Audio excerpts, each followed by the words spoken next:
All K&S Society TALK live episodes may contain subject matter that may be too mature for listeners under 18 years of age. If under 18 years of age, get your parents or guardian's permission before listening. Also, views discussed on any K&S Society TALK live show does not reflect our personal opinions or opinions of our supporters. Thank you for listening to tonight's show.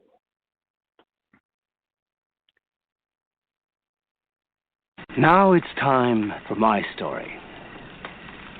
My story deals with the man who used to live in that old dilapidated house behind those trees. We're not supposed to be this close to it because many strange things happen around here. He was a farmer with his family, wife and 2 children. He was an evil man. Ugly and mean. He'd beat his wife and brutally punish his children. He'd drink at the tavern and fight all the time. He once had a piece of his nose bitten off in a brawl and didn't feel a thing. It was a night like tonight, many, many years ago. Wait a minute. Now that I think about it, it was the same night as tonight. The woods, quiet and dark. The farmer, for no apparent reason, went stark, raving mad. He walked into his bedroom with an axe in his hand and chopped his sleeping wife into little pieces. Then, with his bloodlust awakened, he walked down the hall to his son's room and took an axe to him, and he still wasn't finished. He walked across the hall to his daughter's room, and without so much as a word, he chopped her into little pieces too. Then he calmly walked into the tavern, lifted the bloody axe onto the bar, and ordered himself a beer. Well, it wasn't long before the town found out what happened, and when it did, it was all over for the mad farmer, or so they thought. 10 men jumped him and dragged him screaming to the nearest tree, where they quickly looped a thick rope around his neck and hoisted him high into the air. One of them grabbed the bloody axe and swung it at the farmer's head, leaving a deep, bloody gash on the side of his face. They left him there, hanging for dead. Next morning, when they went to cut him down, he was gone. It was then they noticed the bodies of his wife and children were missing, and their bodies have never been found. Oh, Max, come on. How could their bodies never be found? I mean, where could they be? I don't know, Richie. All I do know is that on certain nights, when the moon is full, he's out there stalking in the woods, searching for people so he can chop their heads off with an axe or hang them from a tree. You're trying to be funny or something. What's this farmer's name anyway? Richie, I have a good reason I haven't told you his name. A very good reason. What did he say? I couldn't hear him. His name is Mars. Madman Mars. And welcome, everyone, to tonight's episode of K&S Society TALK Live. And I'm joined by my host, Michelle Yeager, and Lucian Toombs. And sorry for his absence today, but it's his birthday. Brandon Levique will not be joining us this evening, so happy birthday, Brandon. But happy birthday, Brandon. Michelle, I understand you have a lot in the news today you want to cover, so let's start off with you. Hello, everyone, and good evening. This is Michelle Yeager reporting for K&S Society News. From all of us at K&S Society, condolences and prayers to the family of John Hillerman. He was the stuffy Jonathan Higgins on the 80s TV series Magnum P.I., which was set in Hawaii. Hillerman also was known for his arrogant portrayal of radio show detective Simon Brimmer on the Ellery Queens series. He appeared on shows like One Day at a Time, Valerie, The Love Boat, and The Betty White Show. Film credits include The Last Picture Show and High Plains Drifter. The cause of death has yet to be determined, and Hillerman did pass at the age of 84, November 9th. We'd like to say rest in peace, Jonathan Hillerman. Now we'll get to something a little bit lighter. fan favorite Drew Scott survives the Dancing with the Stars semifinals. The handsome real estate agent, half of the twins from the show Property Brothers, he was shocked and pleased at how well the season is going. He wore a kilt, which was the first ever to appear on the show. And Drew has never danced before, and he was shocked to be in the finals. Dancing with the Stars airs Monday nights at 8 p.m. on ABC. And George Lopez was booted from the annual. A very drunk George Lopez got disruptive. The crowd booed him and yelled for his mic to be taken away. Kiss manager Doc McGee left the stage highly annoyed. Shortly afterward, Lopez was escorted by security off stage. Now, for all you X-Files fans, X-Files will be returning in 2018 for a 10-episode season. I know I'm pretty excited about this. I don't know if you guys are fans of X-Files. Oh, we used to watch it back in the day. Yeah, great show. I'm looking forward to the new episodes to air. See, there's another new show coming out that Jennifer Aniston and Reese Witherspoon will be starring in.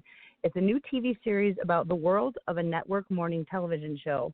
Both of these ladies are also going to be executive producing this series, and Apple is the one who has signed them for a 2-season deal already of this as of yet, if I can say it, as of yet unnamed show. And we have in other news, Michigan native Jeff Gutt was named the new singer for Stone Temple Pilots. I don't know if anybody had heard about that. I know we here in Michigan were pretty excited about it.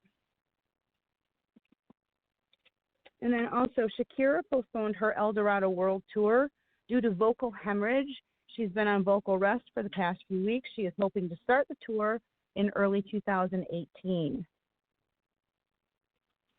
In World Around the News, we have in Kent, England, Ginger Baker, legendary drummer from Cream, arrived home to surprise 2 burglars who were ransacking his home. The 2 men, identified later by police as Nigel Faulty, 32, and Basil Thatcher, 27. Baker, at age 76, known for his vicious temper, attacked the 2 men, knocking them to the ground. Baker smashed a vase over Faulty's head while pummeling Thatcher in the groin with a claw hammer. He beat both men bloody for 20 minutes, eventually sodomizing Thatcher with his walking stick. Baker ripped Faulty's arm from the socket and beat Thatcher with the limb. Now, Faulty managed to call the police while Baker took a smoke break from beating them. The police arrived to find the bloody, sobbing burglars in the bathroom, begging to be taken away from the madman. Baker has not been in the best of health. He suffers from COPD and a heart condition. And he said, if this would have happened 10 years ago, I would have killed them both and eaten their hearts. So Faulty and Thatcher were charged with trespassing and breaking and entering. I'm kind of horrified and impressed all at the same time. What a way to keep intruders away. Yeah, and for was 76. I mean, he's older to be like beating the tar out of them. I mean, pull someone's arm out of their socket and beat someone with it, sodomize them with a cane. And beat him in the crotch with a claw-headed hammer. That's seriously vicious. You know, we have also in the news, Ashton Kutcher spoke recently at a Senate hearing discussing child trafficking. He is the chairman and co-founder of Thorn, and they build software to help fight human trafficking and the sexual exploitation of children. That's their core mission. The father of 2 young children, an actor, feels it's his job to ensure their safety. He has met with victims all across the country and world. He breaks down during this interview, talking about FBI raids that he's been on, seeing things that no person should ever see. And the Department of Homeland Security has come to them for help in finding the perpetrator of a 7-year-old girl they had been watching being sexually abused on the dark web for 3 years. So I think it's a horrible story, but it's a little bit positive, too, to see someone in Hollywood actually doing something to try to, make things a little bit better in the world. Now we have Gal Gadot. Gal Gadot will not be in the Wonder Woman sequel unless producer Brett Ratner is fired. Ratner is accused of sexually harassing more than a dozen women, including starlets Natasha Henstridge and Olivia Munn. Now, Ratner, through his attorney, Marty Singer, denies all allegations, but the accusations keep piling up. Godot will not help Warner Brothers make a second film unless they agree to end their co-financing deal with Ratner's company, Rat Pack Dunn. The first picture earned more than $400 million, and without Godot in the lead, it will crush the Wonder Woman franchise. Godot is making a huge statement that she will not allow the female-led Wonder Woman franchise to benefit from a man who uses his power and influence to sexually harass and abuse women. This tough Israeli superstar is waging a one-woman crusade against abuse in Hollywood, and she is 100% correct. You can't have a movie rooted in women's empowerment being partially financed by a man accused of sexual misconduct against women. Personally, I say kudos to this lovely and brilliant actress. There's a small update to that, actually. Ratner recently released a statement saying that he's stepping away from the production end of things. So, yeah, that was like within the past 40 years. Yeah, but I mean, it's one thing because his name is behind the whole company. So it's they can say, "Oh, I'll walk through this project or whatever," but it's gonna come down to reforming without his name attached to it. Yeah, as the scandal of the century continues to unfold, we've got Steven Seagal facing allegations from 5 women, including Jenny McCarthy, Eva LaRue, Portia de Rossi, Juliana Margulis, and Lisa Guerrero. Kevin Spacey, Richard Dreyfuss have also been accused of the sexual misconduct, along with George Takei, Ben Affleck, Dustin Hoffman, and, of course, what we've all been listening to about Louis C.K. Producer David Gilloyd has more than 3 more women accusing him of rape. They're all alleging they were drugged, woke up covered in blood. Of course, he does deny the allegations. There's just so much that's going on in this. And did you say Richard Dreyfuss? Yes, Richard Dreyfuss has also been accused. Oh, my God, there's so many of them. Yep. It's hard to keep track nowadays. It really is. Now, we've got known historical victims like Marilyn Monroe, Beverly Adland, Joan Collins, Judy Garland, Maureen O'Hara, and child star Shirley Temple, all described being molested and abused in their own memoirs.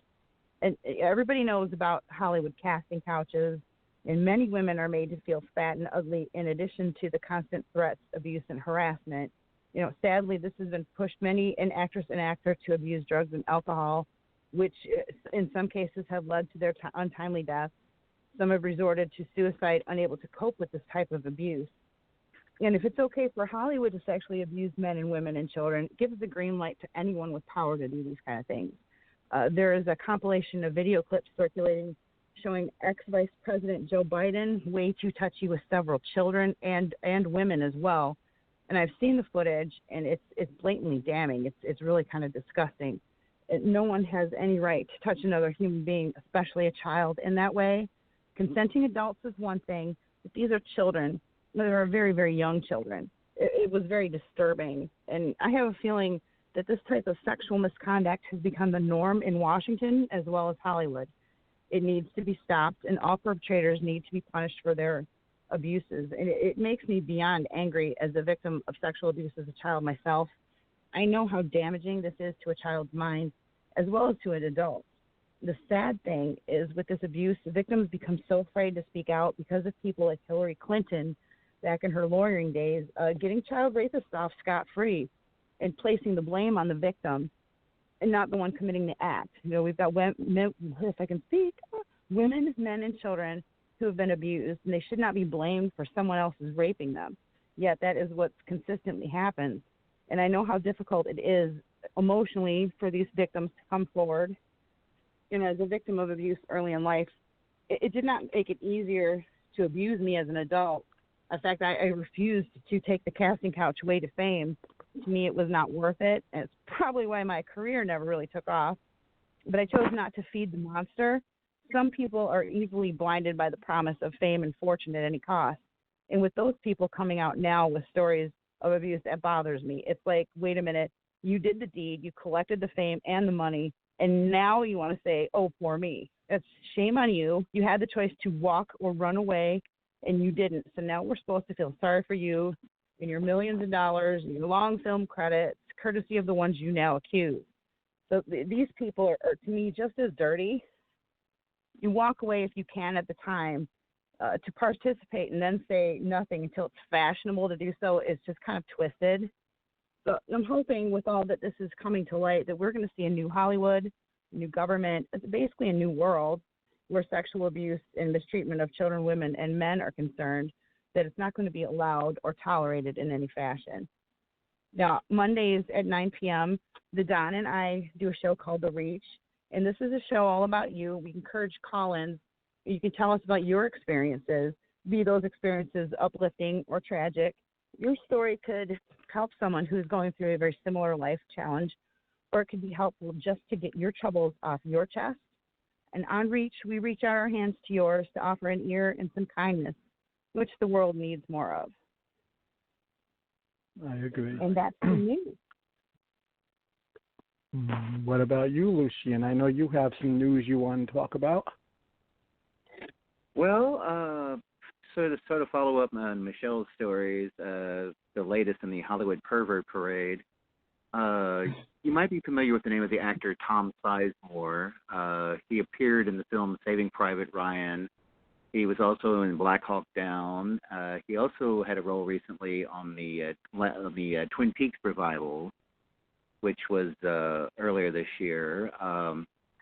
It's been reported that in 2003 he was kicked off the film Born Killer after he molested an 11-year-old girl who was playing his daughter in the film.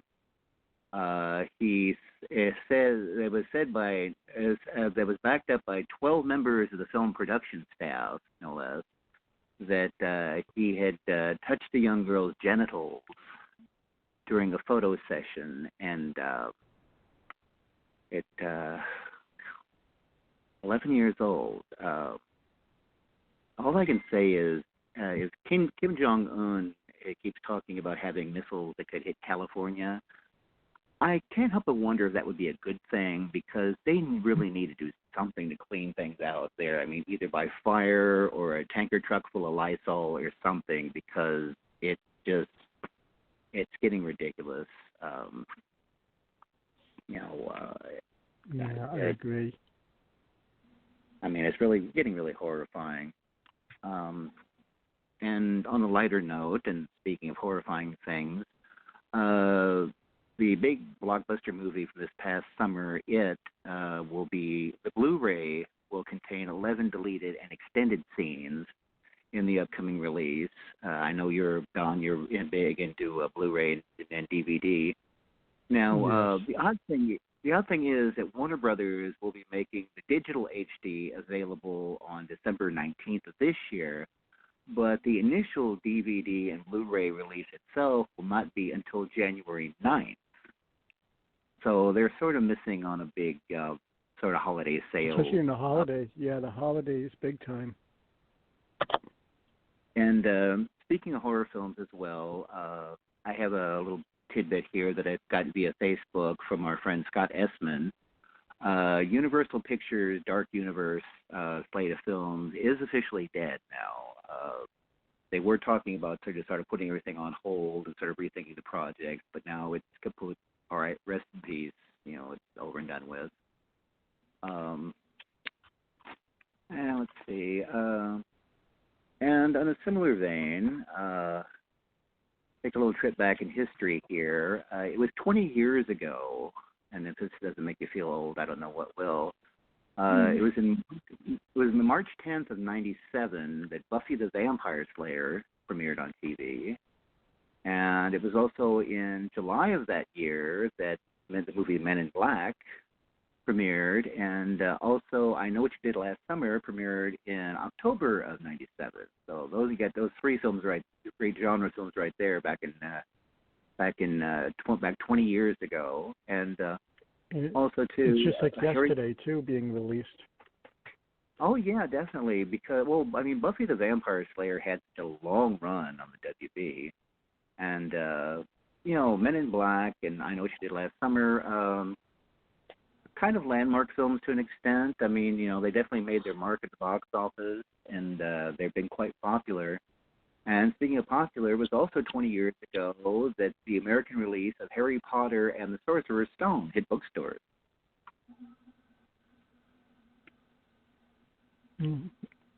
Time flies.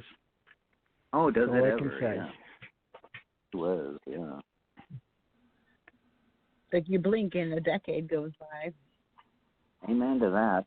Well, it's like, gee whiz, Thanksgiving's next week already. It's like, holy cow, where'd the summer go?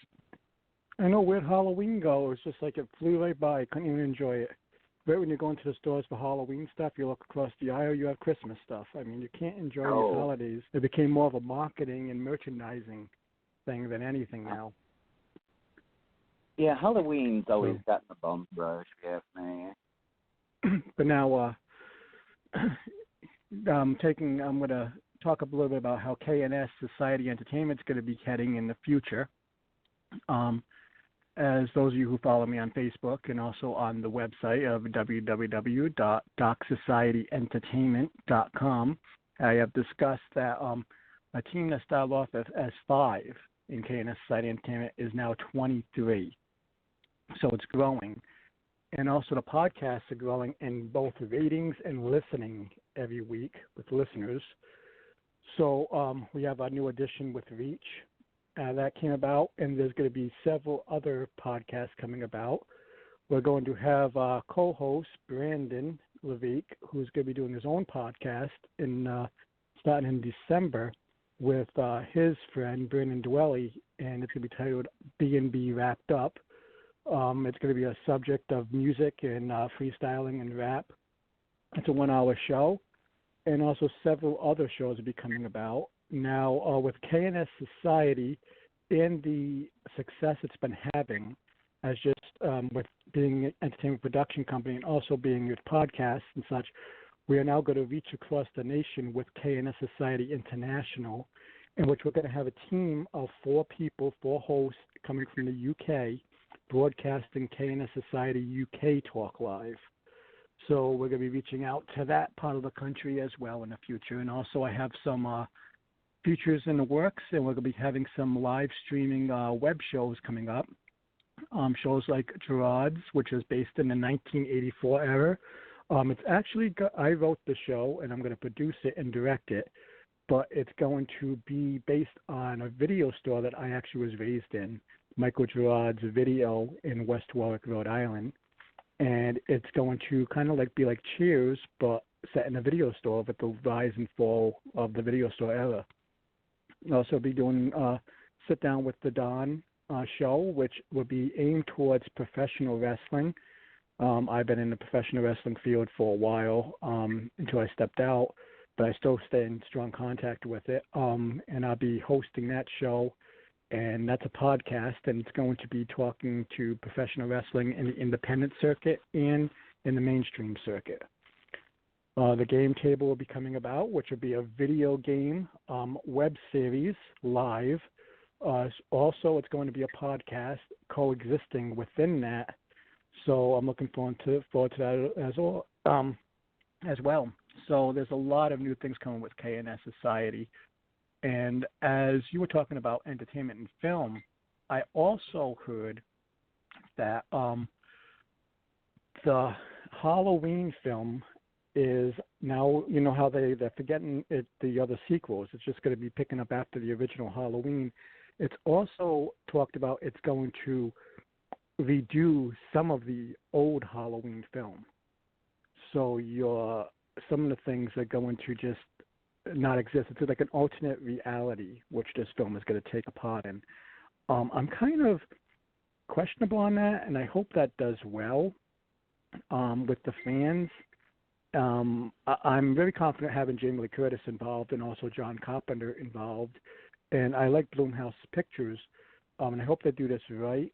With taking so much away from the original, it's kind of like it was said on Facebook by a gentleman that if you're going to remake the film, remake it, but don't mess it around too much, that it doesn't make that much sense. If that makes sense to you guys. Oh, yeah. I mean, it's one of those things it's like taking a classic rock and roll song and doing a cover of it, but changing the tempo and, adding like an extra bass, track to it. I know the school of thought, why mess with perfection? The original, the original story, I mean, people are so familiar with it. I mean, they're really just asking for trouble if they go in there and just screw around with things too much. Gosh, I'm kind of at a loss for words here. Because, but the new Halloween is aimed to slate for release in October 18th, 2018. So that's next Halloween. So that gives us a lot to look forward to. And speaking of looking forward, tonight's guest is if you grew up in the 80s and you watched the rise of the slasher films, you had films like, I know there was Halloween in the late 70s, and you had films in the 80s of Friday the 13th, Maniac, and the list goes on, Prom Night, Hell Night, Terror Train. But then you have your urban legend films. And the word urban legend, there's one title that comes to mind. Well, there's several titles that was based upon urban legends in the 80s and that, but one title, which is very underrated. A lot of people caught on to it as the years went by, but the movie was called Madman. The picture, the box art was simple. A man standing with an axe in his hand, a shadow, a silhouette of the man standing with an axe in his hand, and that Madman, that urban legend character, Madman Maz, will be joining us today, Paul W. Ehlers, and which I'm really looking forward to it. And by saying his name out loud, I think, as the movie says, and if you heard the legend in the beginning of the show, is he'll find you and he'll get you. And I think I'm going for a good treat today on this show with Paul Ehlers, Madman Maz, joining us in just a few moments. How are you guys with urban legends? Here in Louisville, we actually have one of our own, the Pope Lake Monster. There's supposedly a creature, a half man, half goat, that roams the woods up at this one isolated railroad trestle out the edge of the county, and that's been around for several years now. And then, of course, there's also Waverly Hills Sanitarium in Louisville, which is supposedly one of the most haunted places on earth. So, we've got a couple around here in Louisville, definitely. Well, are you ready for this one, though? Because right now, by saying his name, Madman Maz, it seems like we called him into our studio. So at this time, I'd like to welcome Madman Maz himself, Mr. Paul W. Ehlers. How you doing, Paul?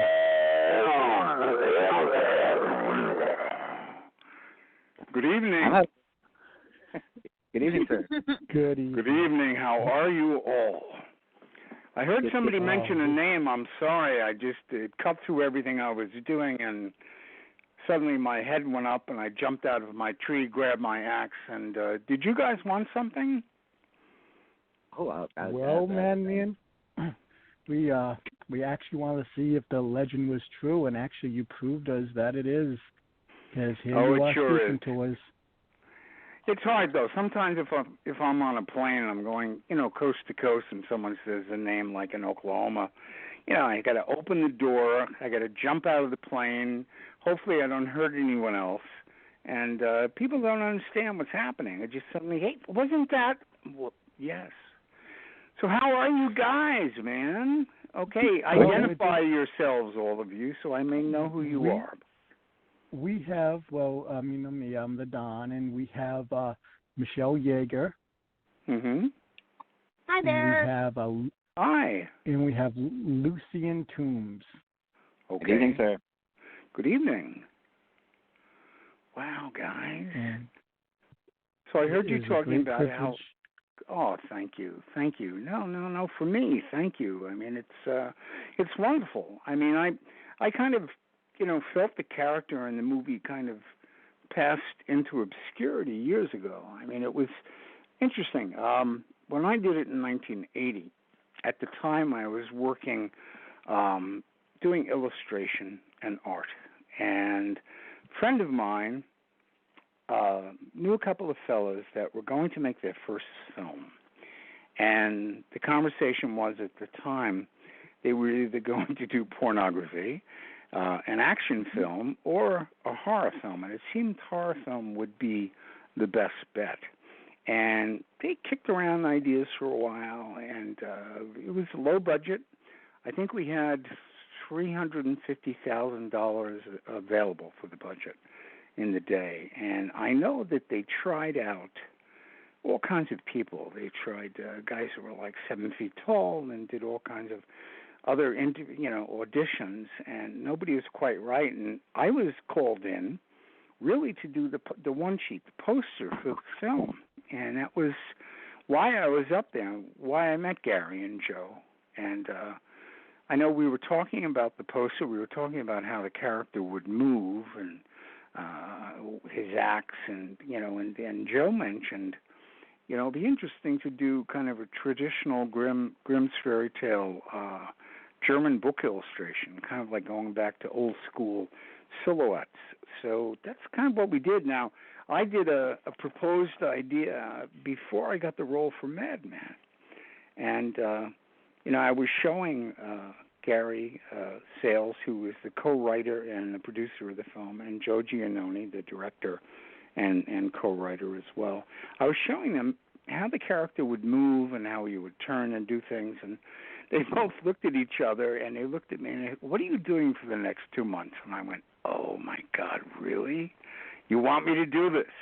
And that's how I got the role. And, it's funny. I mean, my whole life, since as long as I can remember, has been with horror films, loving horror films, collecting horror films, collecting, the Aurora monster kits. We all had those. And even to this day, original art, things having to do with film, illustration of fantasy and horror work. So I got the role, and it helped at the time. I was 30, and I had done a lot of martial arts over the years. I did weapons work with axes and sword and bokken with staff, and I was familiar with all of that. And they needed someone who could, although would be big, but could move well in the darkness and could be convincing in this character. And one of my specialties now, as an artist my whole life, I realized looking back on maybe what was not the best ideas. One of the things I would do in demonstrations, you've seen thousands of guys breaking cinder blocks and with their hands. I did a lot of that, So Joe figured, you can go through doors and you can do some exciting stuff on set. And I said, sure. So that's how I got the role. That's how it came to pass. And what I was saying about the obscurity is when I did the film, we did it, and my friends who were involved in filmmaking at that time and who were all approximately around my age, 28 to like 34, and we did the film. We premiered at the Rialto on Broadway, which is a very exciting night for me, the opening night of the film, and it was kind of an open theater. They had both paying customers and friends, so it was a real mix in the audience. And we saw the movie, and we liked the movie, and people enjoyed it. And my friends all, even if they didn't like it, they were kind. But others, who knew horror films said, as it compares to other films, that you had production values that were really strong. And I think that's one of the things that's held up. The photography was very, very strong. The editing. The score was one of the early electronic scores to be used. And camera work, the production value, everything we did took quite a long time. We went to about 2.5 months actually in shooting. And they wanted to get it right. Now, the script over time, it's hard dialogue, okay? So, that's pretty much what's to be expected in this kind of film. And for myself, I I had gone to film school. I went to the School of Visual Arts in Manhattan and studied both filmmaking and illustration, having done both and wanting to do both. But I kind of got more involved in the illustration end of things because it was more lucrative for me at that time to get work. So, I didn't go from Madman into other film work. I went from Madman more into the illustration work. So that's how that kind of went that way. But the film, as I said, people were courteous to me at the time in terms of what they thought of it. But the thing that I wanted, and I've said this before, the thing that I wished for was to be a 7 or an 8-year-old kid sitting in that audience experiencing this movie to find out if it was actually scary. And I didn't know. I mean, there were screams in the audience from adults and all, people jumped. But I wanted to know if that feeling that I had when I was in all of horror films, I grew up in the 50s. So all of the films that are from the 50s were at the RKO Keith Theater in Richmond Hill, where I grew up, in Kew Gardens, Richmond Hill, in Queens, New York. And every Saturday morning, religiously, we would go to an 11 o'clock showing at the RKO Keith, which would be usually double features, and it would be horror, it would be whatever was current, things like Creature from the Black Lagoon, the first run, House of Wax, its first run in 3D, all of the wonderful William Castle movies premiering in that theater.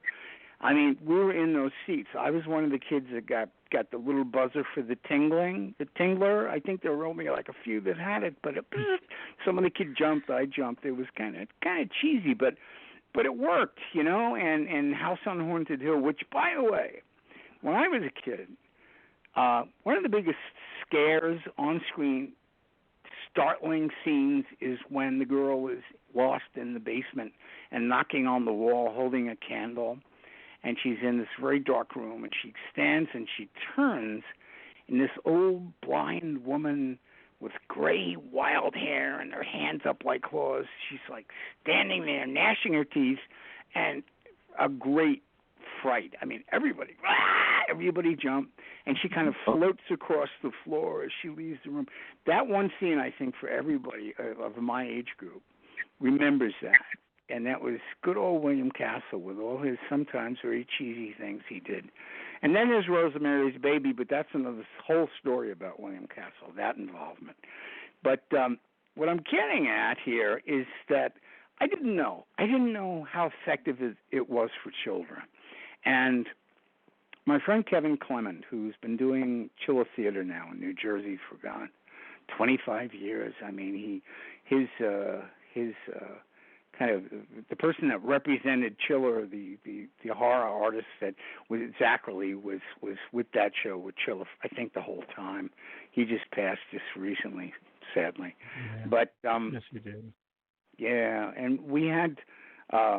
I had gone to the show for many years. I would go to collect art. I would go to collect soundtracks, obscure soundtracks that people had, titles, certain films that I could get there, models, sculpture, original art from horror films. I would go to the show and not so much really see the guests on occasion, but mostly I would walk around the vendor rooms and I would, shop for things like that. And Kevin and I became very close, and he said to me at one point, like 2005 or so, he said, Paul, why don't you do the show? And I said, do the show? I've got like 3 people saw Madman. He said, no, you'll be surprised. A lot of people have seen this movie. He said, our head of security, Chris Kiska, he said, he's in the film. He loves the movie. There's many people that would do it. And he said, look, man, we'll get a table. We'll do, I think my first show was 2006. And I said, okay. So I got help from my son and my wife, and everybody got kind of together to help out.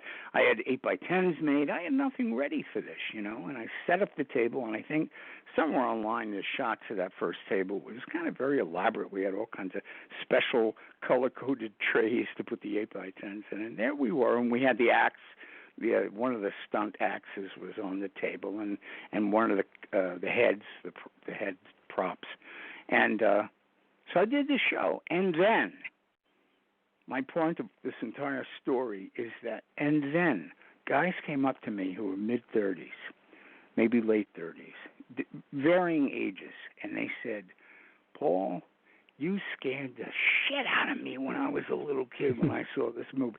And suddenly it all came together. Everything that I wanted to know and needed to know, I heard through these now young men, who all of them told me various stories of how much it frightened them and how they wouldn't go in the woods. And one guy had a bet with his brother, if you go outside and yell Madman Mars and stand there for 5 minutes, I'll give you $1.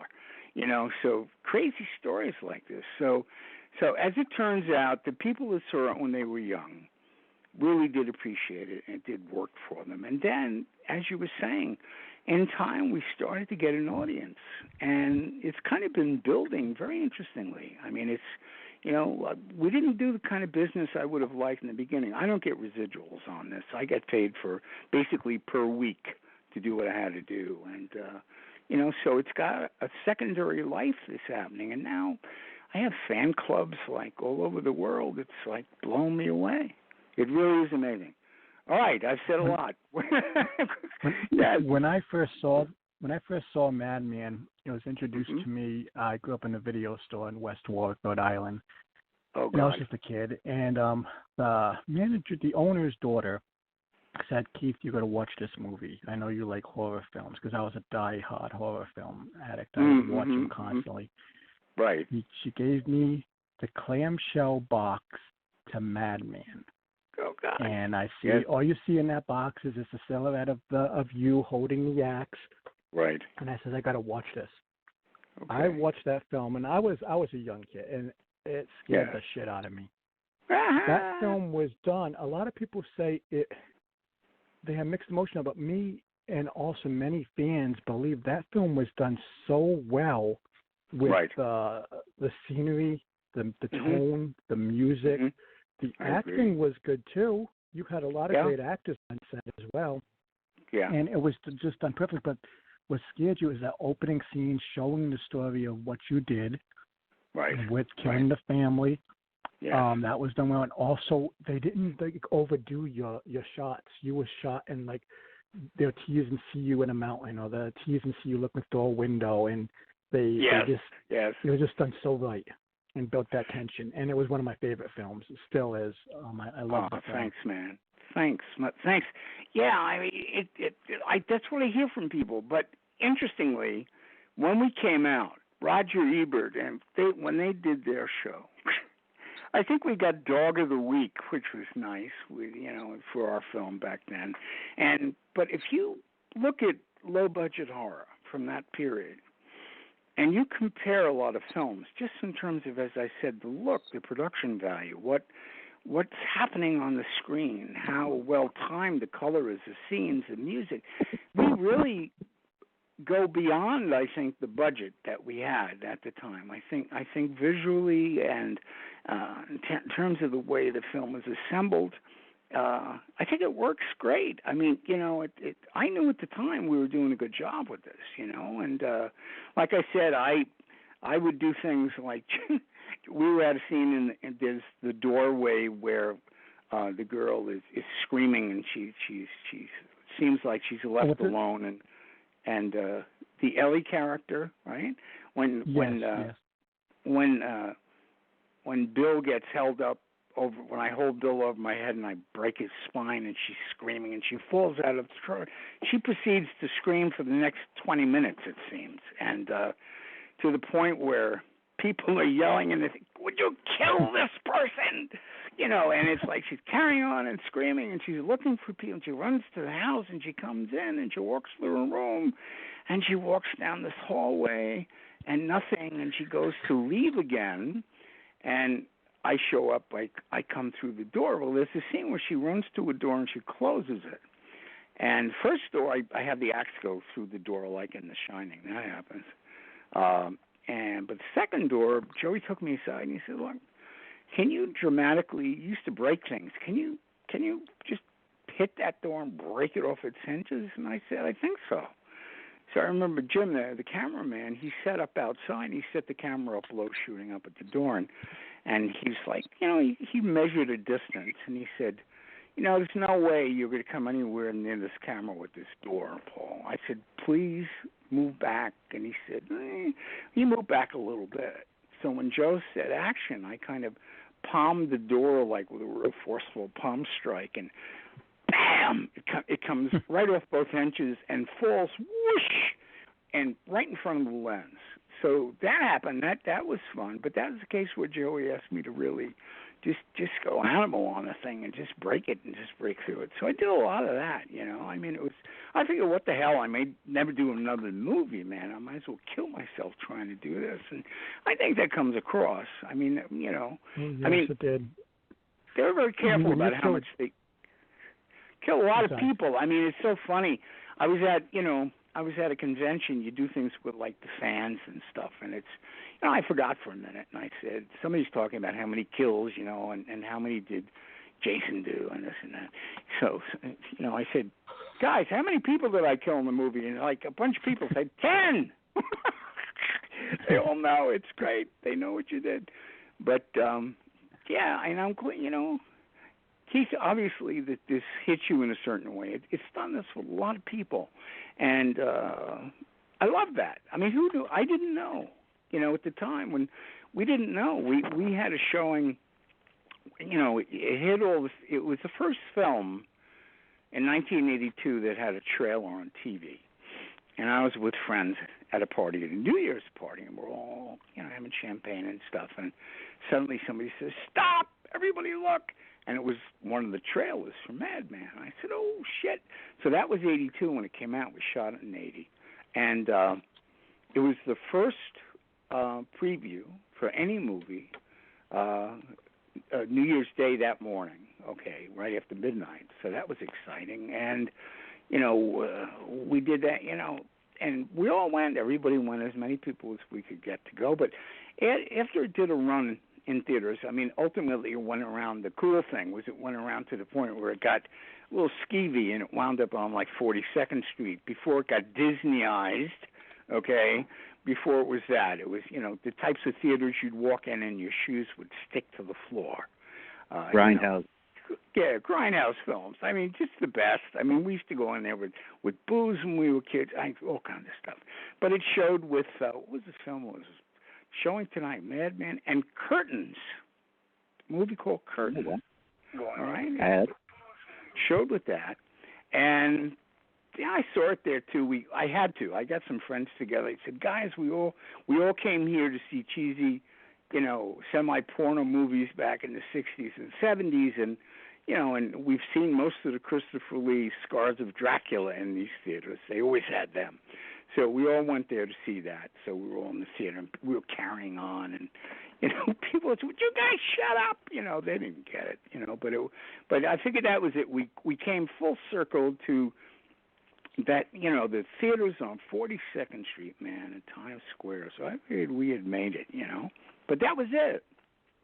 Then it got quiet, and then the VHS tape, Keith, that you talked about. Then it went around to stores. And just for fun, I used to say to people in video stores, if they had it, I said, you know who that is? No, that's me. No. I said, yeah. So for fun, I used to sign the VHS things, and the guys would put a little sign, we have a signed copy of Madman by the Star. It was so funny. So I kind of milked that, but that was the extent of, any kind of, we didn't even get, what kills me to this day, folks, is we didn't even get decent coverage in Fangoria back then. Little teeny article, black and white photograph. We never got a cover. We never got any articles in really other things. It wasn't until years later, my friend Larry New, who's down in Virginia, is a huge Madman fan, and he wrote an article for Horror Hound. That was a feature article that he interviewed me in, and that was nice to finally get some information, photos. Then it started to appear in certain publications, which was really nice.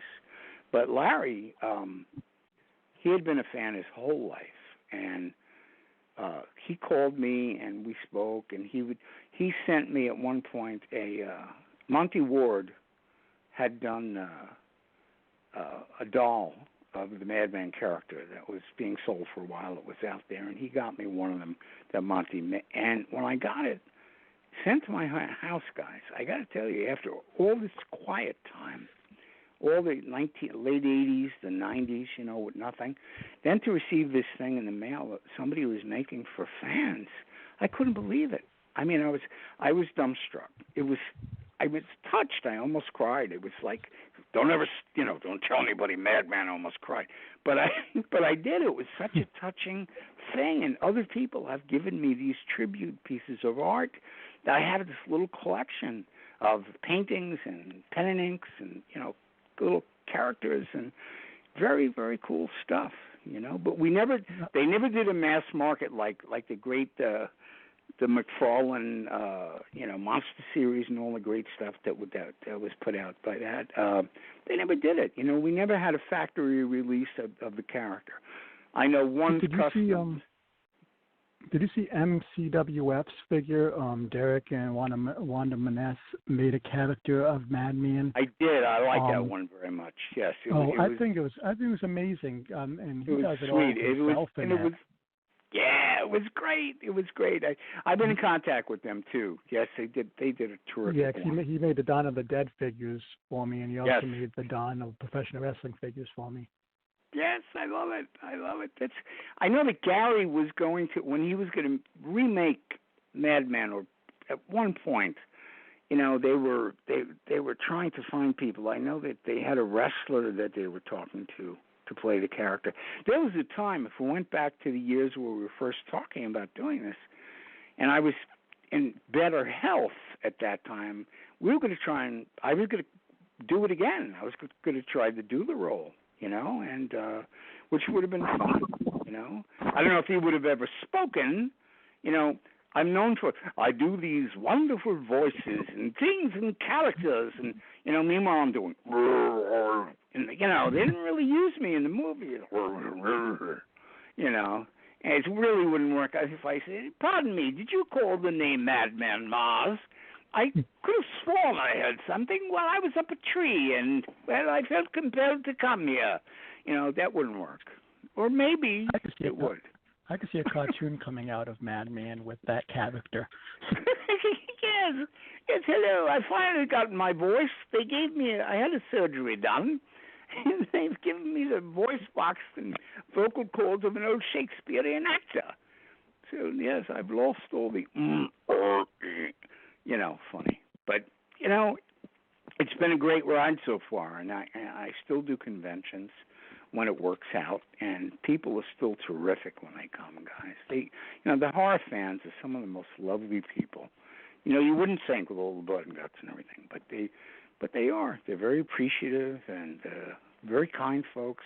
And I try to be super nice to the public because, I've said this before. If we didn't have people to come to see these movies, where would we be?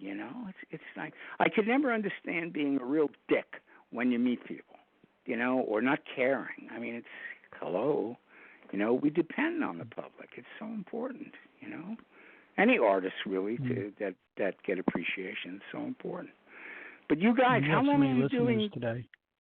Yeah, how long are you doing this show? Oh, you do. This is good. Yep. This is good. How long are you guys doing this? Yeah. The first season started 2 years ago. We had 9 episodes, and this is our 7th episode of this season. Oh, we picked it up, and believe me, it's skyrocketed. Wow. We have a great team. We have one other gentleman that ain't with us right now. It's his birthday, so we took the night off. That's Brennan LeVake. But we have the show's been a big success, and I'm sure you're happy to know that this episode now is being streamed and listened to by quite a few people. I'll send you the statistics when we get off the air, but a lot of people. Oh, that's wonderful. A birthday. You say you had a birthday today. Well, I have to mention that the gentleman who's not in, right? Yes, he had a birthday. Yep, he had a Okay. birthday. Well, today is also Son of Mars. My son Jonathan, his birthday is today as well. And he's another Scorpio, right? And the funny thing with that is back in an earlier time in my life, when I was with a lady at that time who we're no longer together, but Jonathan happened during that time. And, in fact, she was very, very generous in allowing me, when I got the role for the film, my ex, Jane, she allowed me to actually go and make the movie. And she could have said no. I mean, she was due at the time that we were actually shooting the film. And it's a famous story. At that time, it was like 1980, so the best they had for communication, other than walkie-talkies, was I wore a little doctor's beeper on inside my coveralls, and everyone knew on the set that one day or night I was going to get a beep, and at that point I had to run in to the hospital, to North Shore Hospital on Long Island, to be there at the delivery of my son.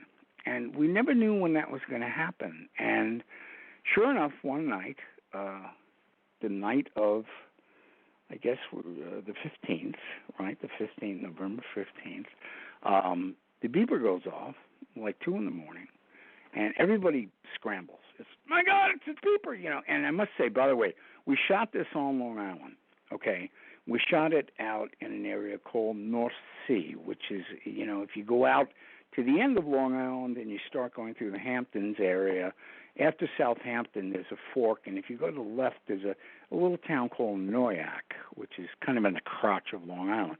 And what was there was a bungalow colony that was run by Tony and Susan Ladotta, I think their name was at the time, and they found them because they had a little bungalow colony with a kitchen, a community kind of kitchen area, individual cabins, and woods. Not crazy woods, but woods all around it. And it seemed to be the perfect place to not only shoot the film, to make it the camp. And what a weird camp we have here for children right before Thanksgiving, but that's another story. But we had these cabins, and, we all stayed in these cabins, and we're in the main house. And that was the set for the movie, So that was on Long Island, and it was, maybe an hour and a half to the hospital, But this is like 2 o'clock in the morning or something, and the thing's beeping. And I couldn't find Jo Hansen, the woman that worked with the makeup, and, I would give her various parts of my body. I had hands, feet, a head, the whole thing at the time. And, we're removing latex, and it's glued to me, and, I didn't get out of the costume, and I had a bag packed in the car, and I threw that in. So I had, like, stage blood on me and parts of flesh, and, it looked awful.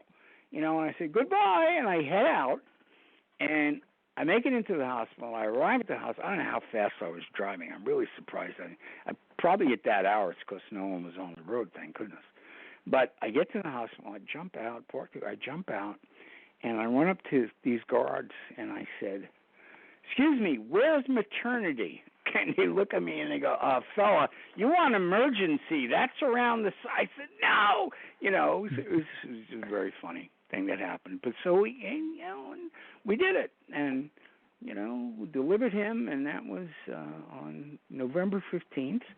And today he is 37, and he's out in Los Angeles trying his damnedest to get involved in film. He's kind of taken after me and, the great love for cinema, and he's been working, for about 10 years out in Hollywood. He works as a screenwriter with his partner Patrick Ward Perkins, and he's Jonathan Ehlers, and they have a company called Stories Never Die, which was formerly Lone Shark, Lone Shark Studios. And they're working at stuff. We've got a screenplay I'm working on with them, some things they've written on their own. We also have been working for the last several months on an anthology about the holidays not specifically Christmas, but holiday-based, and then kind of twisted, strange tales, having to do with holidays. And I like to say that there really are no psychotic Santas. There's one strange thing going on in one of them, but it's really about different stories. The first one is related to Christmas, and the stories are Christmas-related, although in some very strange formats. A story about a tree, this story about it's a whole to-do, but it's an anthology and short stories, which when I was a kid, I grew up on the Twilight Zone, and for me, Rod Serling's work, and for him to die at 50 years old is what a terrible loss. But, his work to me is probably the most outstanding. I watched everything. I watched Lights Out, and you really got to go back for that one. And, of course, The Outer Limits, and I love The Outer Limits as well. But Serling, when An Outer Limits worked, on all counts, the acting, the storyline, when it worked, it was almost a religious experience because the ending would take you to a place of thought in your mind which was so profound. And when that would happen in an episode, it would stay with you. And I think it stayed with all of us who watched the show for years and years and years. It really held up well. Of course, some episodes were more comical, but the ones that were really important tales, things that, morality tales that made a difference and forebodings about a strange future and man's weakness. And when they worked, they were wonderful. So that was, my childhood was, of course, watching Twilight Zone. I loved that. So, yes, I'd kind of got lost in this story. So do ask a question.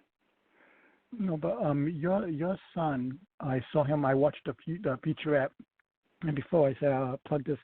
Bingar Syndrome came up with the DVD and Blu-ray of Madman, and they did an awesome job with all the special features, the picture. Oh, yeah. So I give major props out to them. But I saw the featurette, and your son was on it, and he was talking. Are you collaborating with possibly in the future maybe doing a sequel to Madman? There's been discussion of this a long time, and I have to be honest about what happened with the film. Joey and Gary were primarily not horror people. It was not their first love in film. They had seen all these films, of course. But again, it was their choice that would be a good gamble to make this kind of a film to get a decent return. And, they studied a lot of stuff, and there's a whole thing about the Cropsey Maniac. I'll tell you that in a minute, relating to the burning, by the way. But that was their plan, to do a horror film. And their choice was to go more for suspense and not out. And there's blood in Madman, but it's not over-the-top blood. I mean, it's there when it's needed for the effect. But I think they were going more for suspense, and I think that they achieved that. That's why you didn't see the character that often, or there was creepy sounds of him coming close, and things like that would happen. And it was really a different way to kind of look at it. And we had thought about it. When I went back to my cabin, my little cabin, my adorable little cabin, and we shot only at night, which was really very freaky, right? I mean, we were like vampires. We were going to bed at dawn, We'd break at midnight to have, lunch. And it got really interesting, working night after night after night.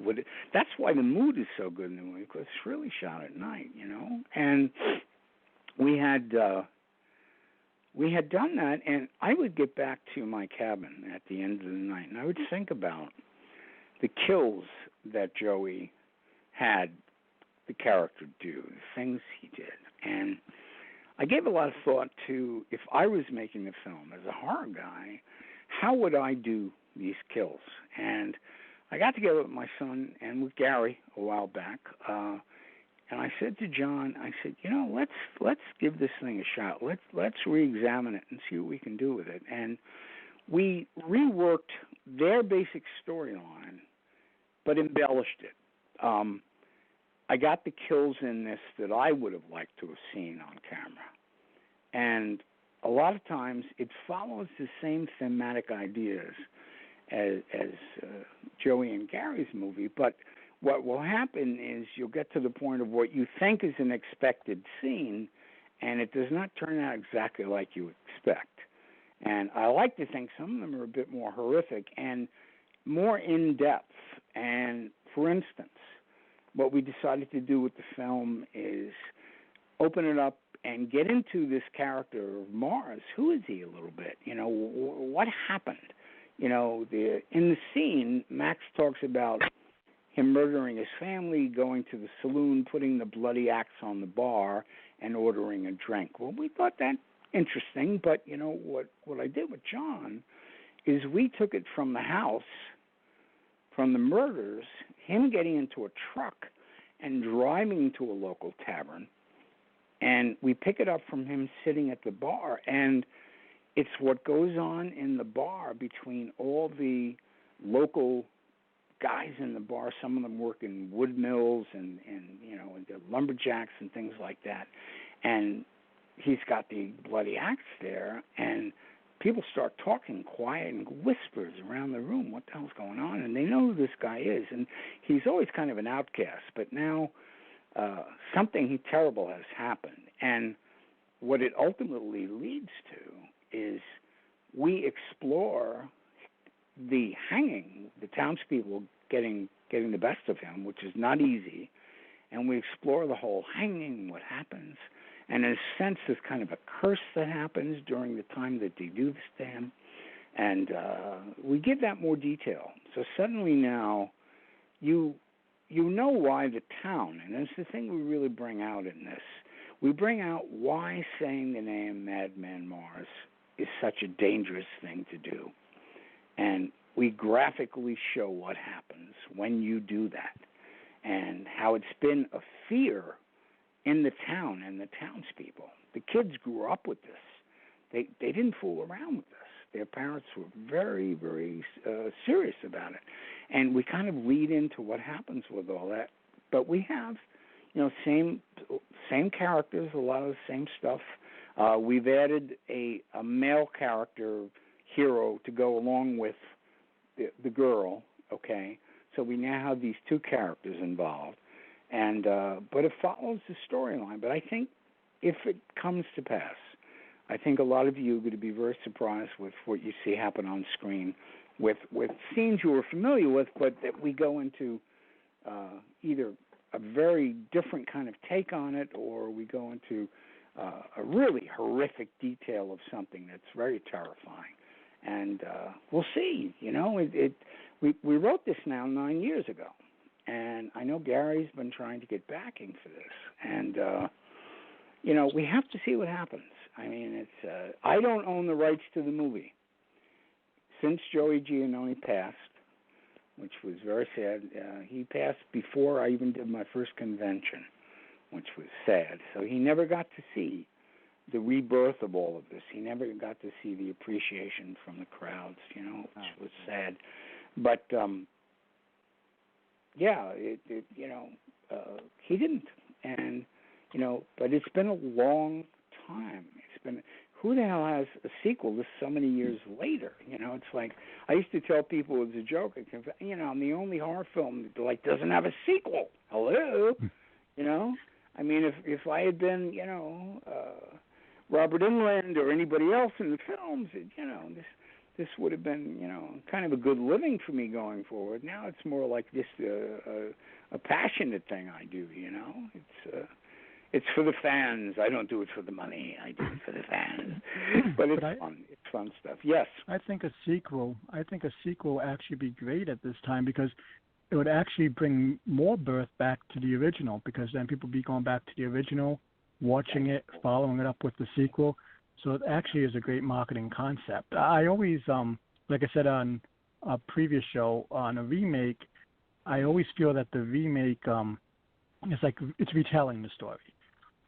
But if you have a story out there that became a classic, if you make a sequel on it, you can actually generate more with that original and that sequel together. You can. Whether it's packaging, yeah. But absolutely, but you've got to be very respectful of the first film. I mean, that's exactly. what happens. A lot of times you'll see something like you were talking about Halloween. I love Halloween. I think there's so many things about Halloween that are so classic, and you know, part of it with Carpenter working with such little money and so many things that had to come together for him, or that he had to adapt to make them work for him. But there are things in that movie, to me, Michael Myers, his history, his dark history, obviously, and then the fact that whatever, like the essence of evil, whatever it is that is Michael Myers and drives him, here we have not a big man. We have kind of a slight character that has like incredible powers, almost demonic, superhuman powers. And I think that's the thing that terrifies me about the movie. Here's a regular guy that you can't kill him, you know, and you know, and him falling out the window and just the impression of his body on the grass. What a brilliant ending that was, you know. I mean, it's certain films. It's funny. I mean, certain films I almost, if you do the movie and you do it right and it wraps up and you've done a wonderful story that people really love and that worked on it, it's almost a shame to keep generating more and more. But of course, where would the horror industry be if we didn't have like number 6, 7, and 8 of movies? You know, it's like, you know, what are you going to do? Another Jaws? You know, with the same storyline? You know, I mean, there are films that I think, some films that maybe should be left alone. But of course, it's not making money for anybody, and that's the problem. You know, this is an industry where people want to make money, obviously. You know, but I think there's a franchise here. There's more stuff that can be done with this character. We hardly explored him at all. You know, no, your film cliffhanged right at the ending. So I mean, you left that big cliffhanger there.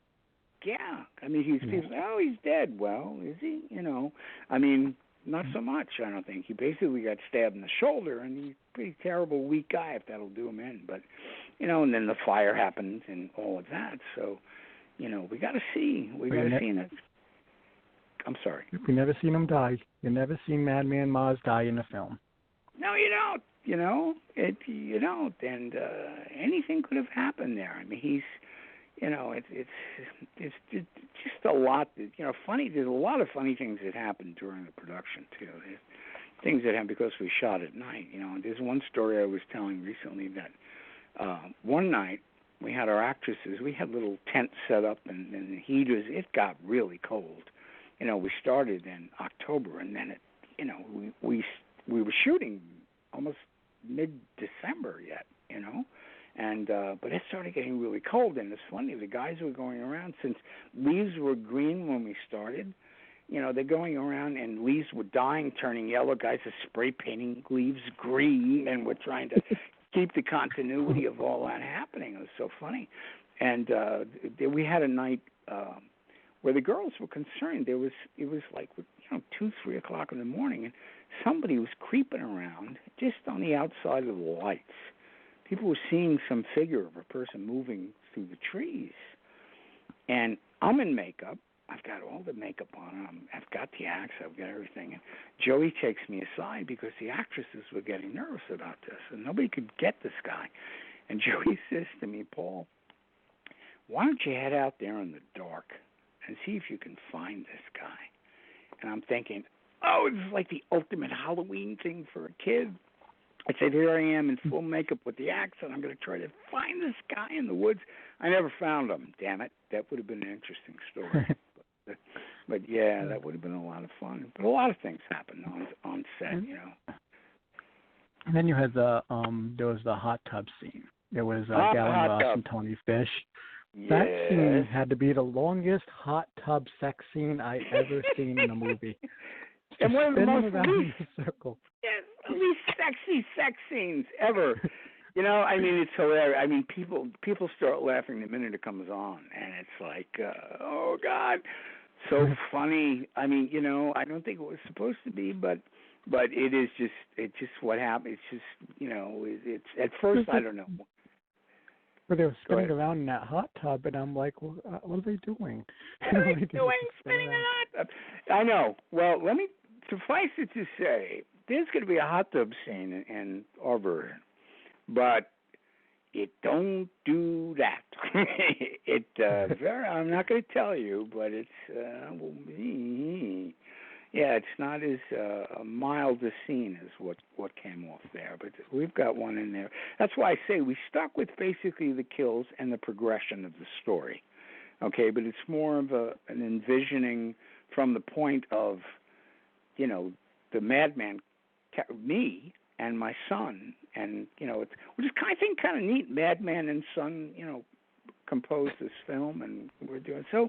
We got to see what happens. I mean, I would still love to do it. I know he would too, but he's involved in a lot of really serious stuff right now. We have cable things he's talking about and other shows. I got to give him a plug. There is a movie that we made in 2014. It was right after Sandy, literally days from Sandy, and we have, my friend Jim Grillo has a farm in upstate New York, in West Winfield, New York.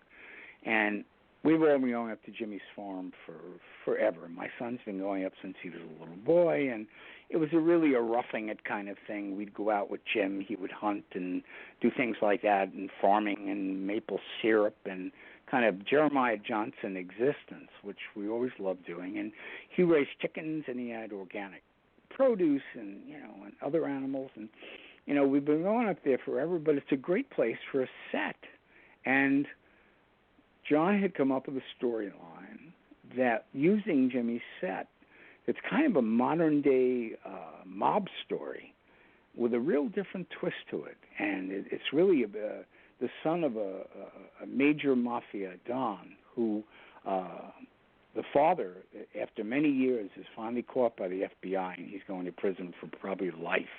But he's got two sons. One son that's very much like him, that he's been grooming to take his place, and another son who's the younger one's kind of the black sheep of the family. He's a writer. He's an artist. He's kind of in the subculture, and he wants no part of the family. And what happens is an opposing family at this point, when the Don is going away, they kind of put out a hit thing on the Don's sons, and they're trying to get the competition out of town, out of New York, out of town. And this boy's safety comes into play, this young son, and we filmed that on Jimmy's farm, and it's called Ink and Steel, S-T-E-E-L. And I think it's on Amazon right now. It's all over, Ink and Steel. And we shot that in 16 days, low budget, dedicated. The actors that were involved are been in the field for a long time, but have never really connected in anything really big. And they did this film. They did it actually free. I don't know if I'm supposed to say that, but they were so impressed with the writing of the script that they said, we never get anything like this. We want to do it. So I went with them. We went upstate New York right after Sandy. We shot Ink and Steel. I have a brief cameo in the movie, not as a monster. I mean, you got to kind of find me in there. I play a local in a scene, but it's probably the only somewhat comic scene in the movie. But I'm in that, and there's action. It takes a bit to get to the action, because what we've done is we've really explored people and what this does to this household where it's a single mother trying to raise a son, and these gang guys show up from New York trying to hide out in this farm that used to belong to the Dons, to the father of the family, the patriarch of the family, for years, and now it's being rented to this young woman to do organic farming. And these guys show up one night, and they intend to hide out there, and shit happens. I mean, it's very, very interesting film. We've gotten a lot of great reviews, but by people that sit and actually listen to the dialogue, watch the acting, and so forth. If you want Transformers, it's not your movie. But Ink and Steel, and I got to plug it, It's out. It's available, and I'm in it briefly. But it's my son and the screenplay he wrote with his partners Patrick and Jason. So that's out there. And it sounds great. Yeah, I mean, I'm gonna look at that. Take a look if you can, and we'll talk about that another time. So yes, talking about sequels. Yes. You had speaking of kills in the film, and you had some creative kills in that film, Madman. The one film that sticks out to me is the one with the car, the trunk scene, the hood of the car. The truck. That was very creative from that day. I think so. Right, that worked. That was a great scene. Yeah, and then you hung the belt buckle. You grabbed that belt buckle and to this day I don't know where that belt. I don't know where it is. People have said, "Who's got TP's belt buckle?" And I've heard it referred to as toilet paper, but TP's belt. And then we found out years later that Quentin Tarantino loves Madman. He loves it. He's got it's in his roster of films when he shows stuff like at Alamo Drafthouse, and he shows slasher type movies, low budget films. It's like number 6 on his list of favorite movies, which is hilarious to find that out. Yeah, that was great.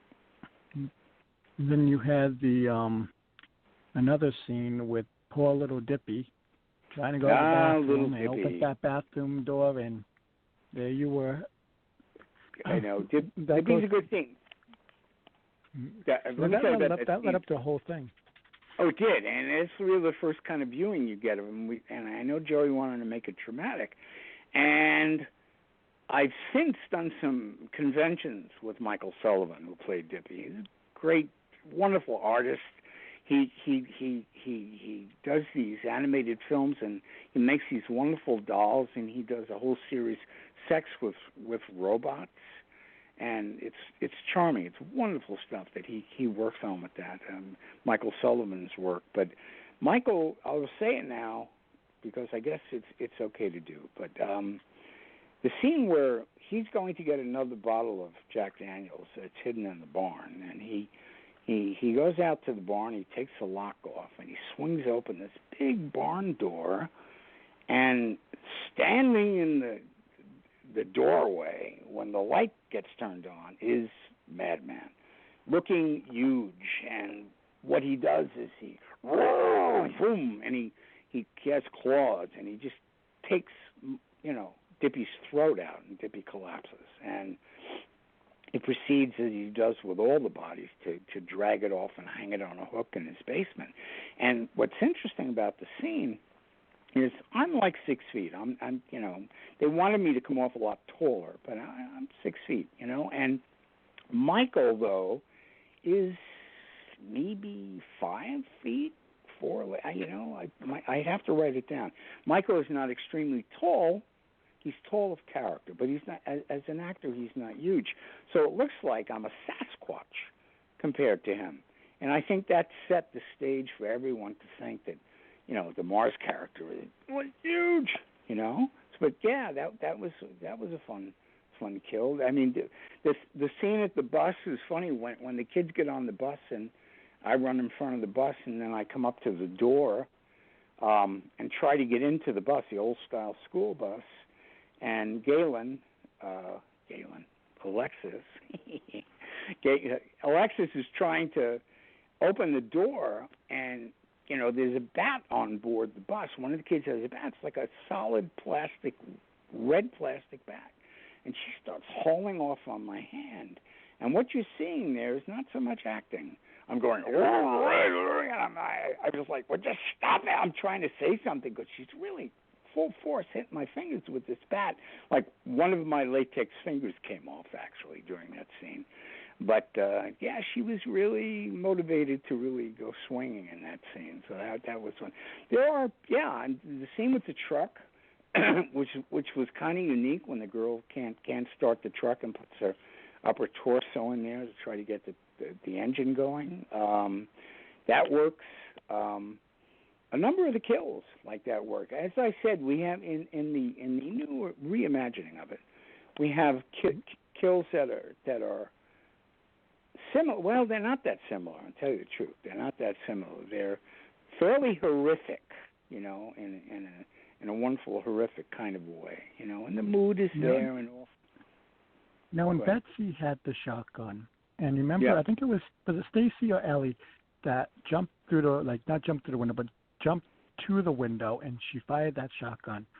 Ellie, yeah. Was that when, did you push her in front of the window? Was that how the story was supposed to be? Or did she was still alive and just reached up to get some help and boom? Okay, yeah, I mean, I always thought in a sense it's kind of like she wasn't quite dead yet, which is strange after she takes a full axe hit right in the chest. But I think what they were trying to say is that he could have, I assume he could have pushed her in the window. Interesting. But I think she kind of crawled and she got up and suddenly appeared in the window, which is why she fired the shotgun on her, which, that was horrible. It's like, oh, my God, really? And if you look at it, it's very weird. It's like when she gets shot, part of the window pane is kind of hanging there, and if you look at it, it's kind of a cross.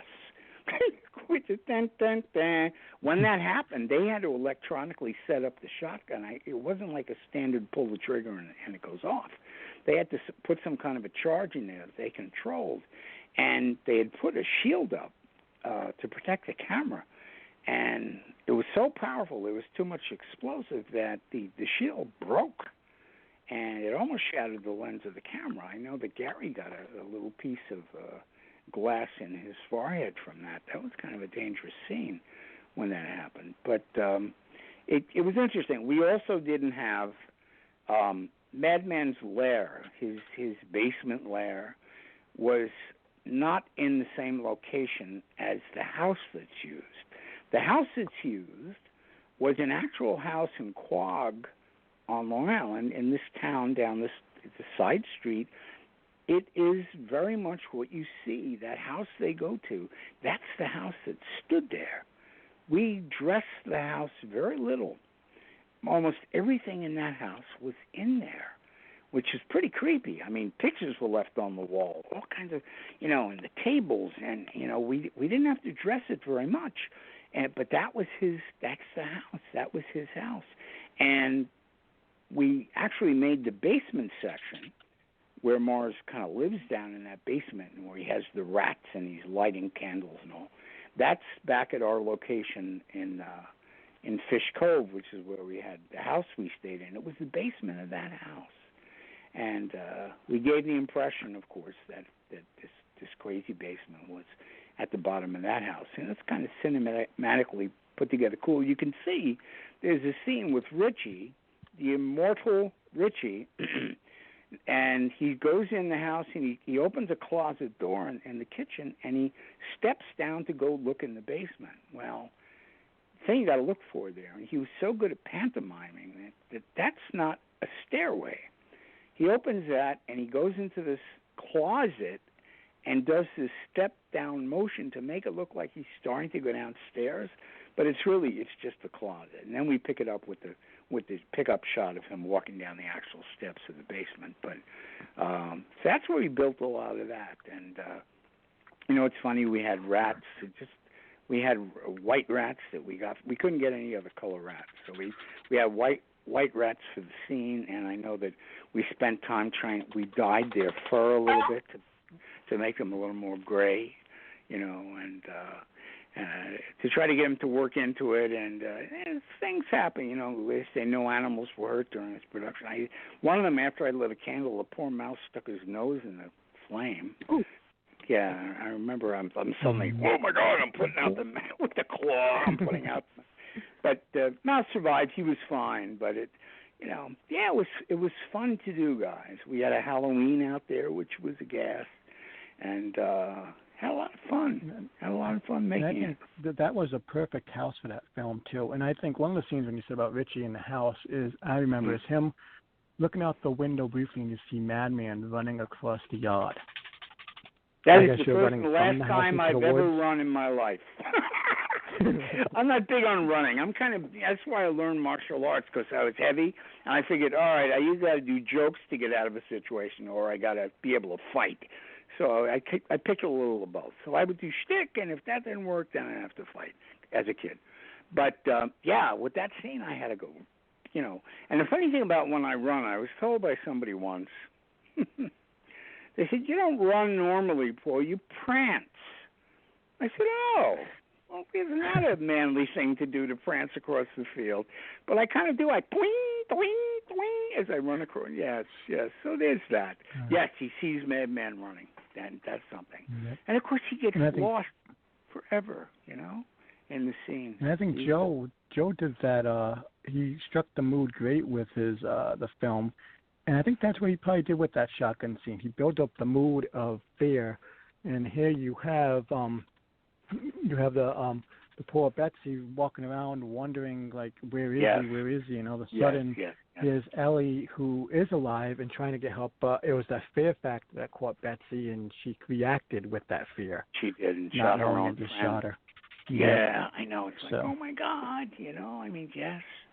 Yeah, you put people together in these situations, it's funny, like, you have somebody go out to look for a lost kid, and they don't come back. Let's send out another one. So we're sending all these people out looking for these lost kids. It's like, oh my God, But it was cool. It was cool. There's a scene one of the scenes where it's backlit, and I kind of come at the camera in silhouette, with bright light behind me, and dun dun dun. I'm coming at the camera, and I know that was that scene. Talking to fans. They love that scene, and they love the scene where Mars is in the tree, and he slowly, with the electronic score, he slowly creeps down out of that tree while Richie is watching, which is a very kind of creepy tree. I sometimes write on my pictures I have, I say, keep watching the trees, So there was that, but that was an eerie sequence. There's a few things like that. Do you think you could get that tree again? We went out there. If you look at the extras, they go on forever. The extras are you found a hitch.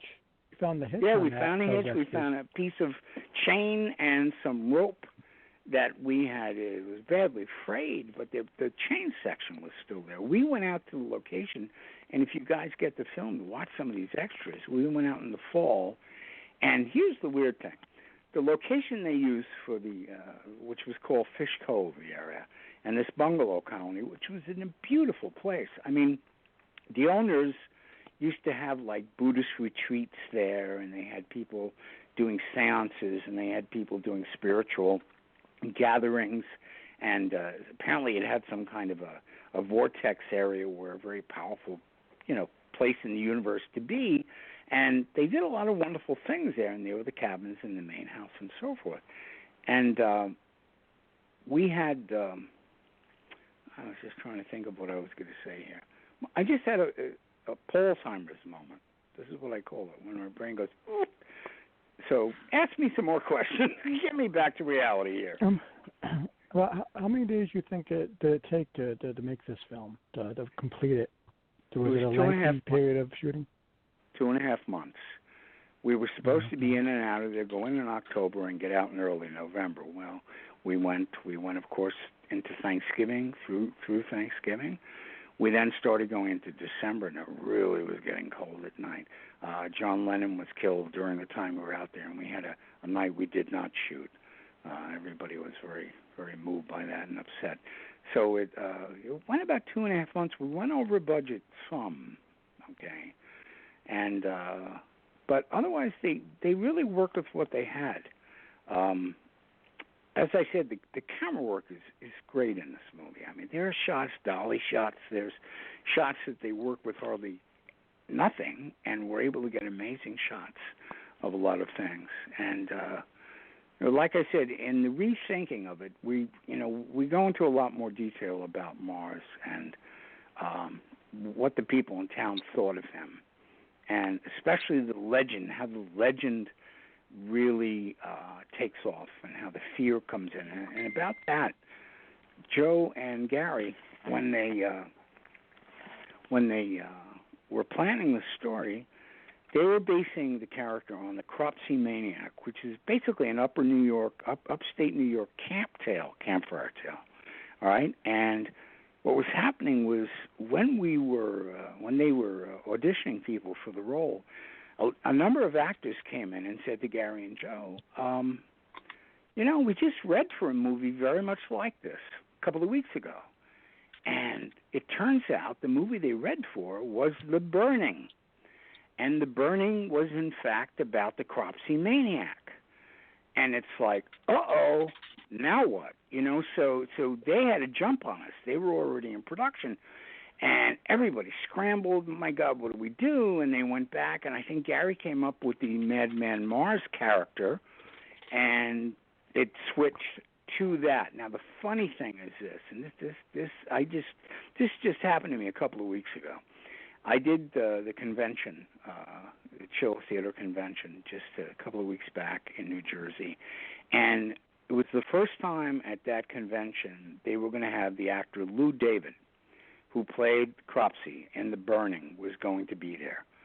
And it was interesting in the sense that here I am, Madman, and he's Cropsey. We're basically supposed to be the same character, and we're meeting each other for the first time. So I have pictures of this, which I will be putting up on Facebook. He's a little bit older than I am, the man. But the funny thing about this is that Lou David, they live in Kew Gardens, Queens. And my son, when I still lived in Queens, he had moved to Long Island later on. But when he was in elementary school, he went to PS 99 in Queens. And one of his classmates was Davy Davidson, was the name he went by.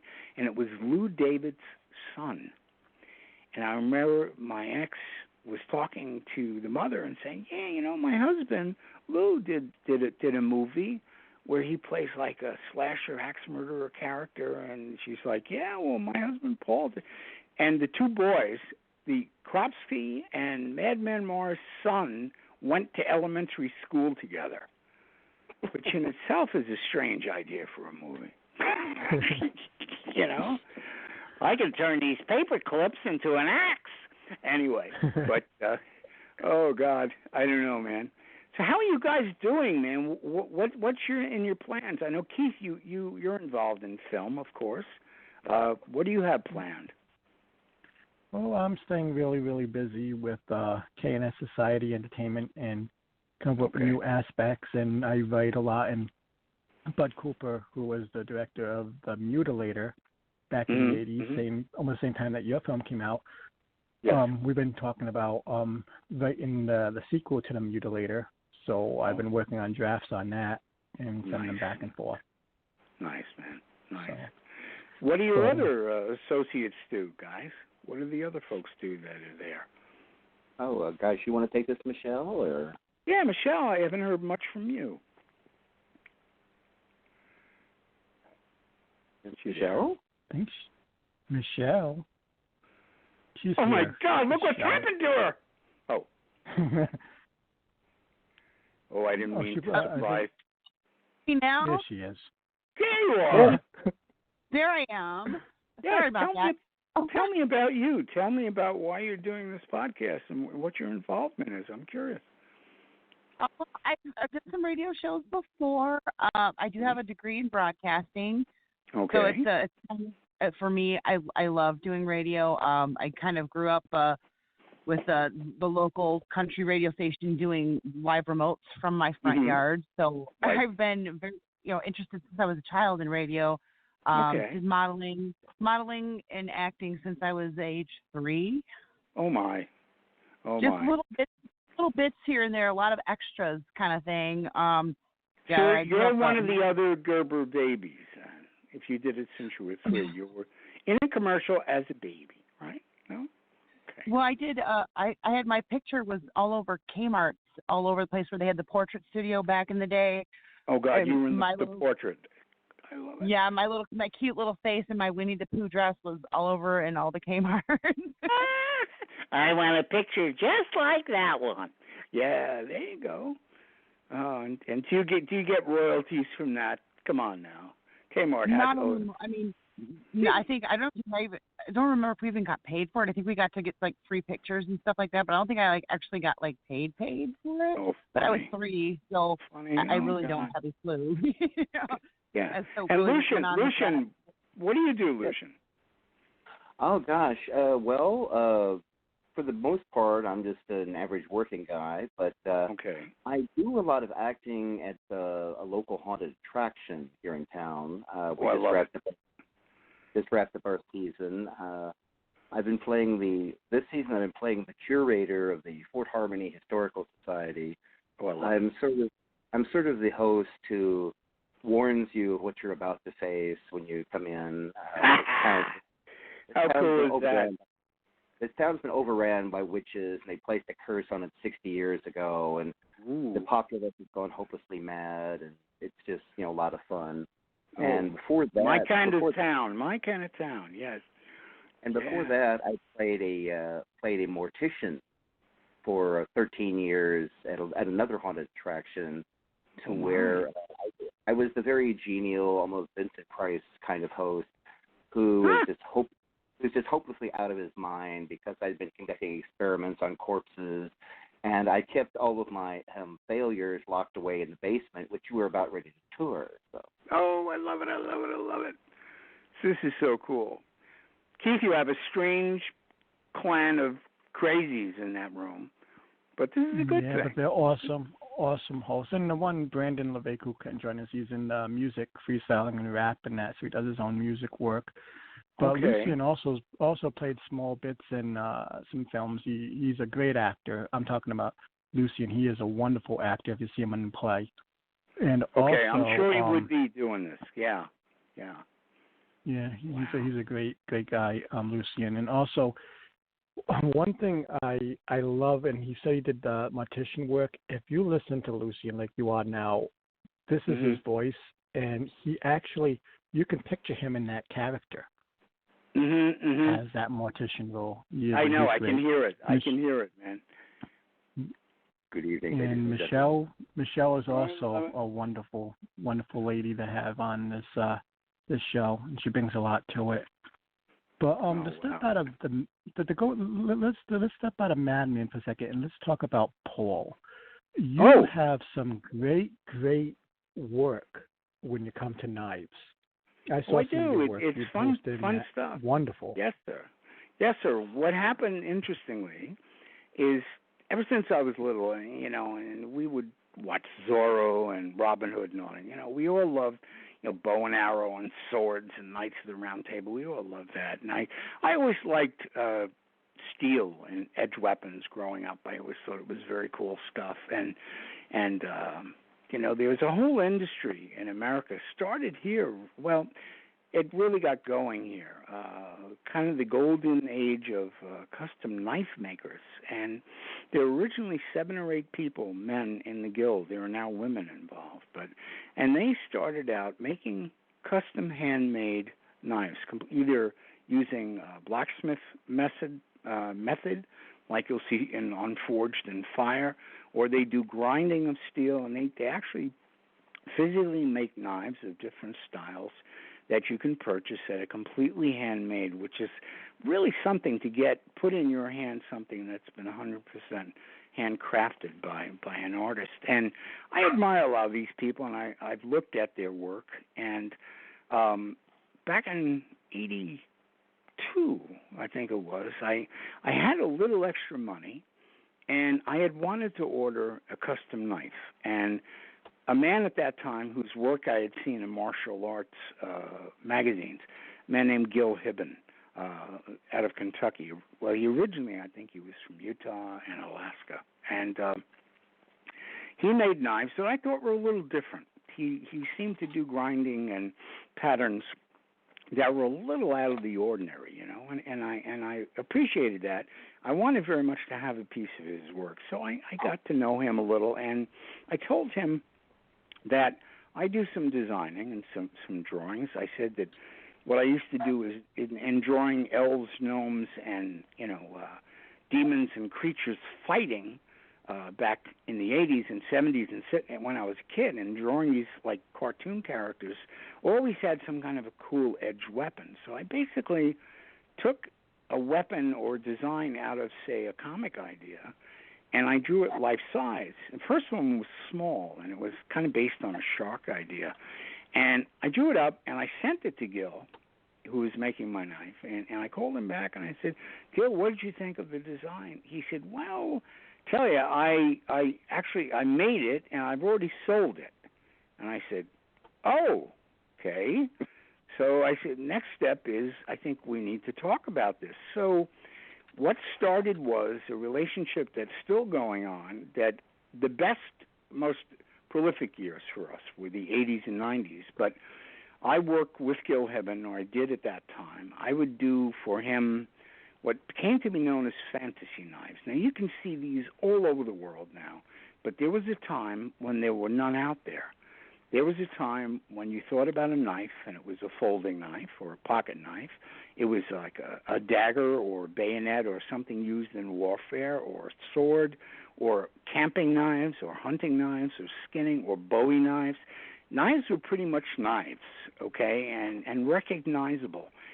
I had never made one, so I didn't have the restrictions of knowing how hard it was to actually physically cut and grind the steel. So I started designing stuff that I started with themes that were animal-based. And I did a scorpion, or I would do a hornet. And I said to myself, why not make the knife itself really take on the physical aspects of the creature I'm naming it? So for the guard of the hornet, I had, wings, like insect wings, but made of steel. It had a whole shape to it and a thing that was very reminiscent of an insect. And that's one that we did. We did a series of them over the years, many of them over the years. Usually it was based on a theme of an animal. There was one called nausea, which is the scientific name for a cobra, and it's a cobra-style knife. And years ago, if you got a cobra knife from someone, they would usually put a white handle on it, and they'd use scrimshaw, and they'd kind of, engrave a cobra into the handle. This whole knife, the whole shape of it, the blade, the sweep, everything about it is this essence of cobra, of snake. And I got to do a plug, but I don't actually, it's stuff from years ago. But, we started to do a web page. I've done, 125 of these things over the years, all one of a kinds. If you go to Paul Ehlers, PAULEHLERS.com, and look at the gallery, you can see there's 18 pictures of these handmade knives I'm talking about. Some that I did with Gil Heben, who actually made them, and another gentleman who passed, good friend, Paul Fox. And it's these knives. It's 6 per page, and you get the idea of what I'm talking about. They were different.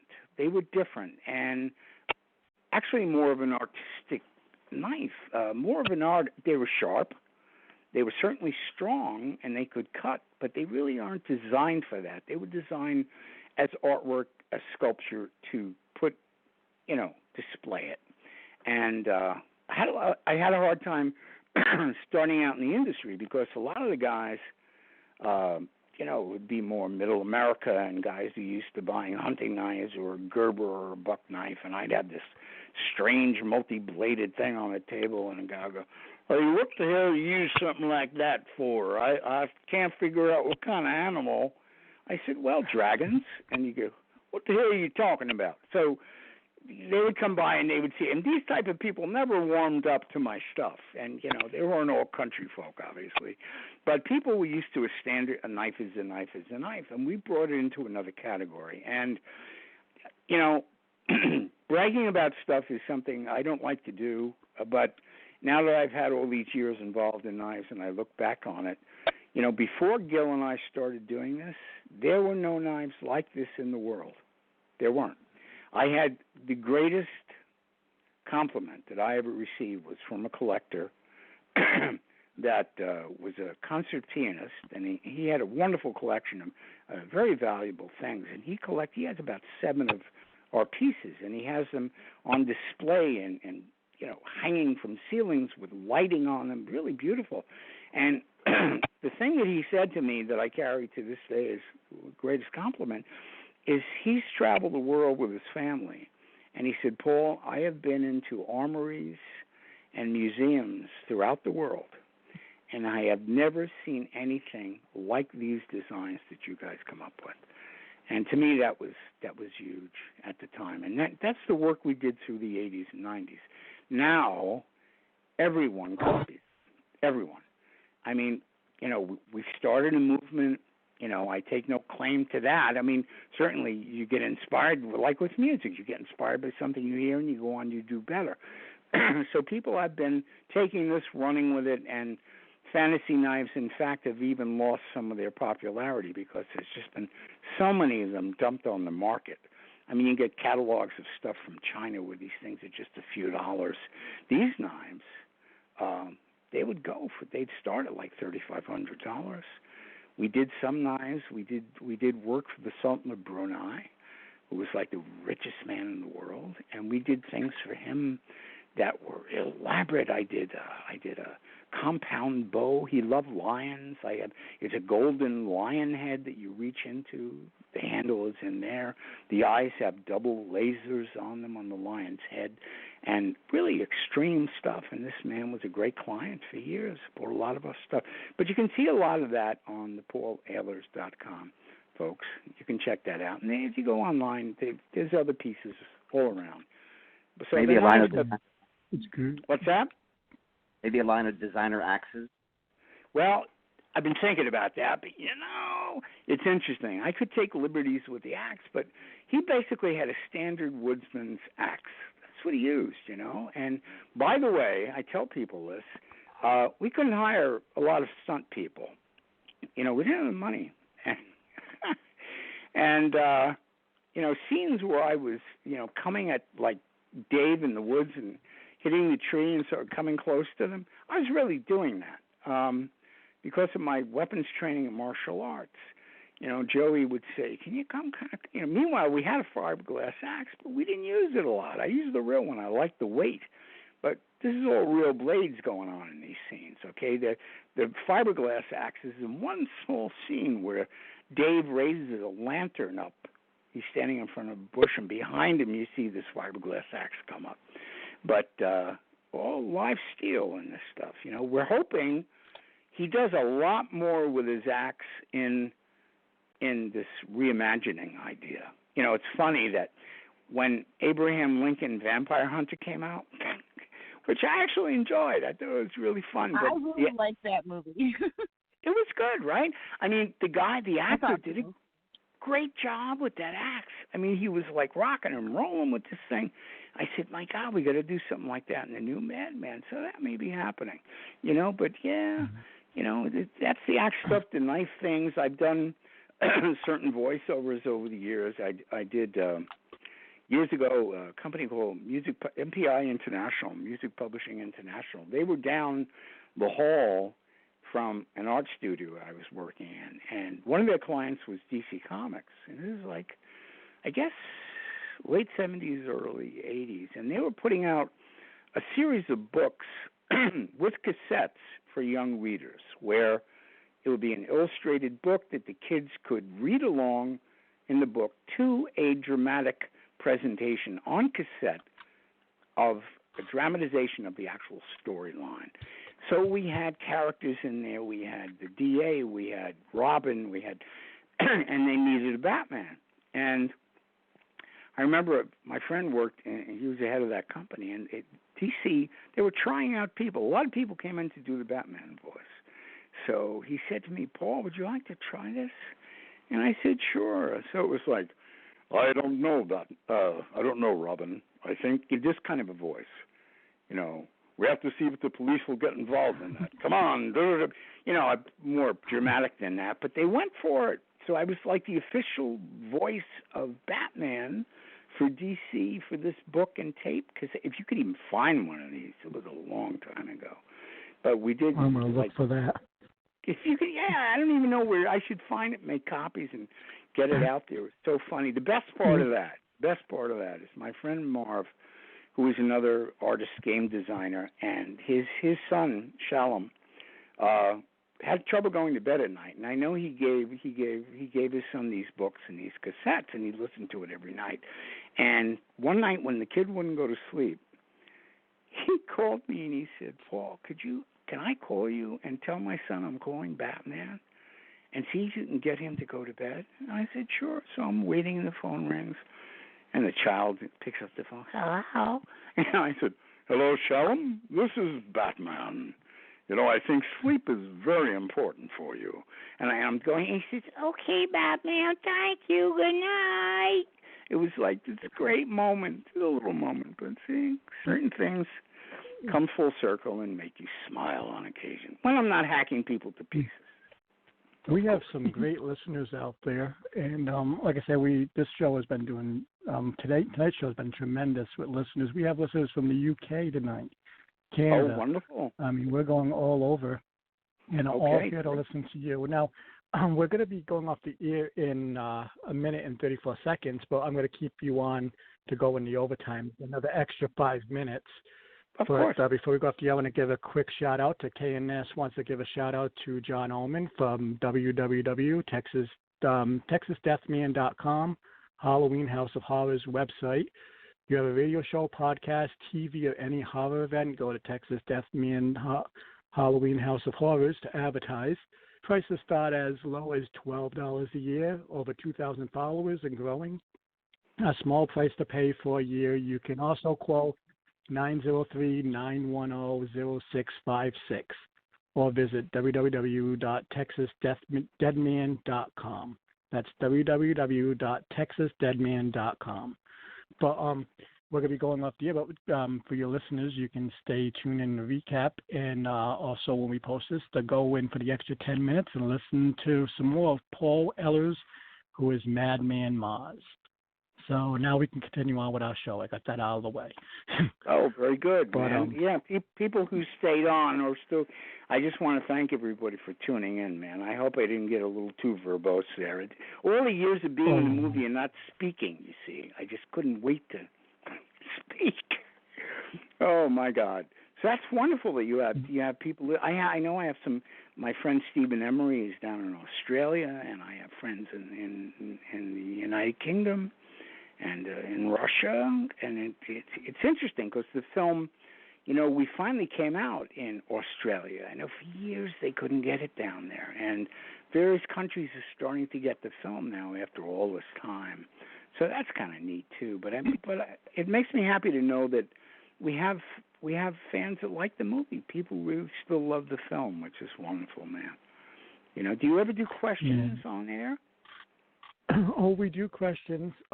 We get a lot of call-ins usually. We posted a lot of it, the phone number tonight.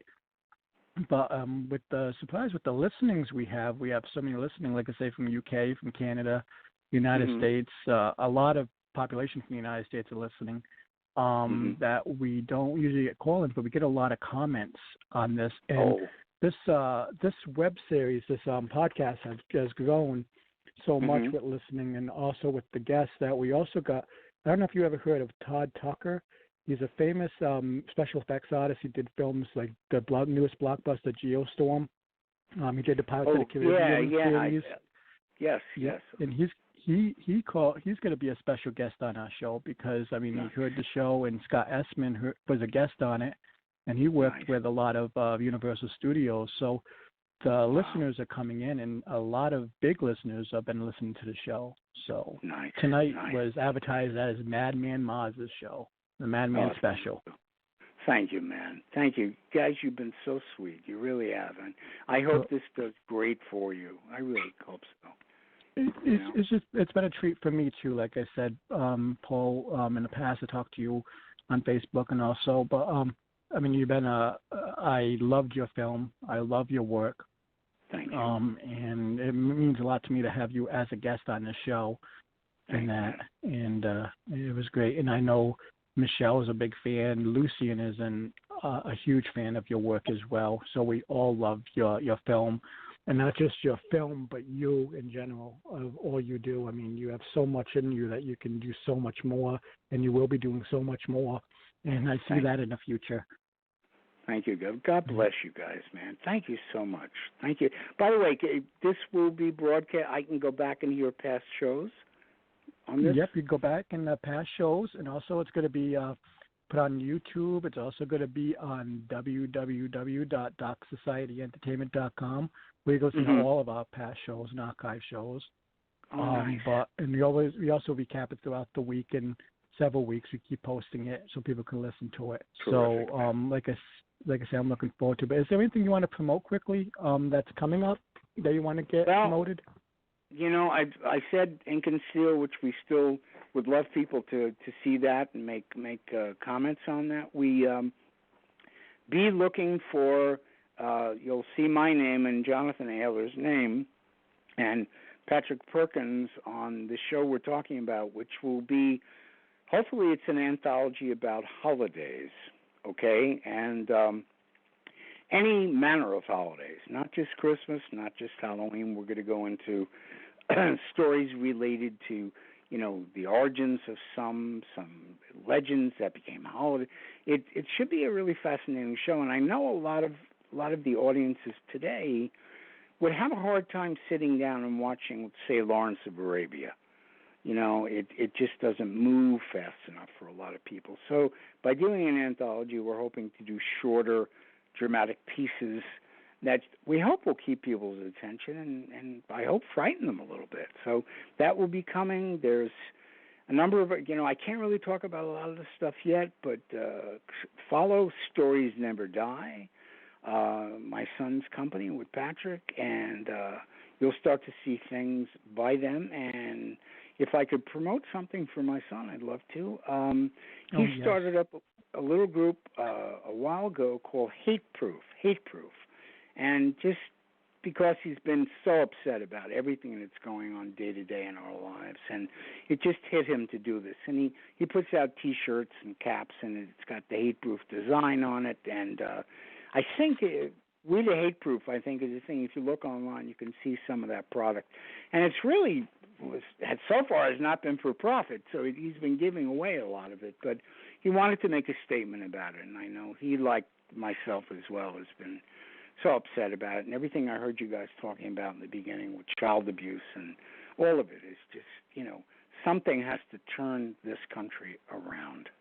You know, it's just like anything goes, and you know, it seems like ethics are gone and decency in many ways. I'm not a Puritan here, but there's just certain things that, you know, people get away with murder, really, you know, and I just love to see people start to get a greater sense about respect for other people, man. That would be a big deal, you know?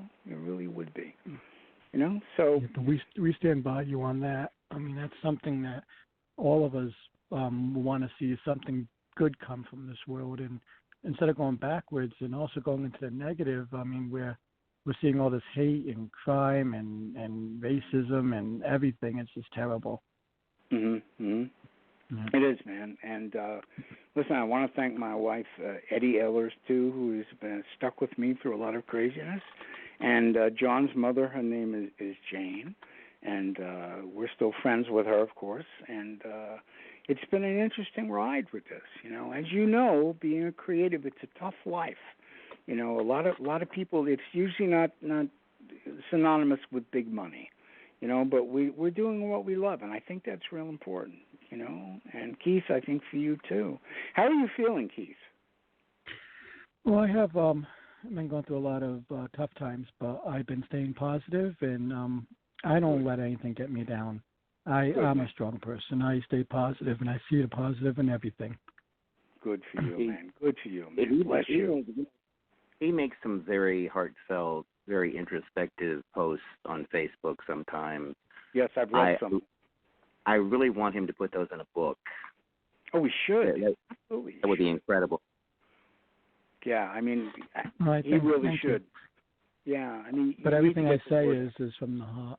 Yeah, everything I say is from the heart. And this is like I said, this show here is something that is my passion. Before I was in the professional wrestling business for over 12 years, worked with all the greats there, did writing. I still do writing. But this podcast, to talk to people that I look up to, that inspired me that still inspire me, people like you, that is something that makes me happy and just makes me keep on fighting, because I'm not about to throw in a towel anytime soon.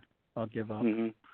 Yeah, I hear you, man. I hear you. But listen, guys, I want to play a song we have to close out Madman without. I mean, we can't close out Madman without a song. But I want to thank you, Madman Yes. Moss, Paul Ehlers, for joining K&S Society Talk Live tonight. It was great having you as a guest. We really appreciate you. There we have Madman Moss' own theme music. I love that song. But once again, thank you, Paul, for joining us tonight. Oh, of course, my friends. Thank you so much, man. And listen, have a safe Thanksgiving, everyone. Okay? You really? too, and happy holidays to you and your family. Thank you, my friends. Listen, you're all great, and I appreciate this so much. I'm gonna get going then. Okay? Okay. Have a great night. All right. Good night, Thank you. guys. Be well. Bye bye. You too. Now that was an awesome guest to have on our show tonight. What are your thoughts? I loved all of the behind the scenes kind of tales that we got that he told us about the making of the film, the little anecdotes and stories. That really brings the human element to it that we can, especially those people who've never worked on a set, that you can kind of like, oh, that's kind of what it's like. That he did a beautiful job of explaining some of the fun, odd things that can happen when you're filming. I really enjoyed his stories. And I know Lucien loved it. Lucien, you still there? Did we lose Lucien? Oh, he's still on the switchboard. He probably had to step out for a moment, but anyway, this has been a great show tonight. As always, we have a lot of great guests coming up in the coming weeks. And I'd like to mention just quickly, we have a new person joining our panel of hosts starting in December, Peter Alden. He's a well-known music recording artist, and he goes by NC17. He was a guest on Monday's show, but he'll be joining us full-time as a co-host for the K&S Society Talk Live, and I'm looking forward to that. And also we have next week joining us is Rue Morgue's Rob Delario, and we'll be doing a whole show based on the rise of the horror slasher films of the 70s and 80s, and also we're going to be paying respect to all those great actors and actresses and directors and crew and people that helped pave the way for horror films in the genre that we love. And coming on November 29th, we have Terry McMinn from the Texas Chainsaw Massacre, Tobe Hooper's classic. She played Pam. She'll be joining us on the 29th of November. And December 6th, we have Jack Schroeder, who wrote and directed films such as Alone in the Dark in 1980s. That was the film with Donald Pleasance, Jack Palance, and Martin Landau, a great classic horror film. He also wrote and directed the classic of Nightmare on Elm Street 2, Wishmaster 2, and several other great films. Also The Hidden, which was a great film. And he'll be joining us. And we have Todd Tucker, the man in the special effects artist, actor, producer. He helped work on such films as the new blockbuster Geostorm, Pirates of the Caribbean film series, Smurfs, and he's going to be on to talk to us about his upcoming film that he'll be discussing. We have a special guest host on that night, and that is Scott Espen that's going to be joining us. And like I said, we have so many great talents coming on, so many great people that will be coming on our show as guests. And Lucien, have you joined us back? I think, Lucien, was that you I heard? Yes. You finally came back. All right. Hoping that Madman didn't get you and you're going to be turned back on the air. And we're very relieved that you're still with us. Well, speaking of relief, that's where I had to go. But if you want to, very quickly before we end the show, Lucien, I asked Michelle this and she gave her opinion. How did you like the show tonight? Oh, this was fabulous. I mean, he was such a great guest. The story that he told me about the birth of his son reminded me, did you ever watch the show Amazing Stories, the Steven Spielberg show back when it was on? I remember that. There was an episode called Mummy Dearest, and this actor was playing a mummy in a horror film, and he was sort of stuck in the costume. The zipper broke, and he got word that his wife was going into labor. And so he goes and hops in a car or whatever and has all these misadventures on his way to the hospital because people keep encountering this monster. And he's just trying to get there for the birth of his son.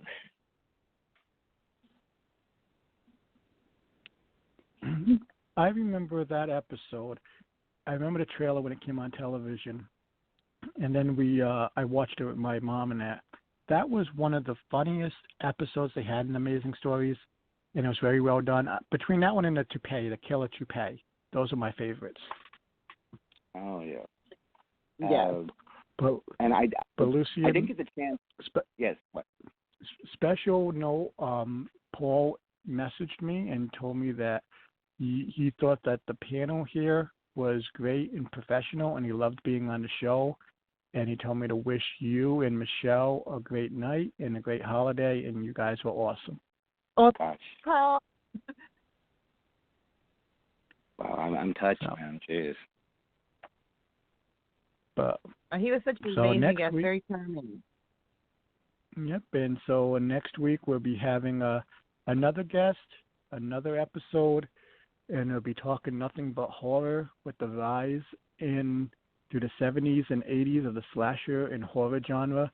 And also paying respects to some greats like George Romero and Tobe Hooper and those great talents that left us so soon, Wes Craven.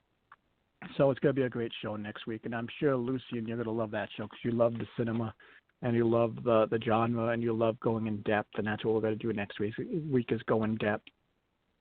So, as always, you all have a great night. And thank you for tuning in to K&S Society Talk Live. Good night, everyone. Bye-bye.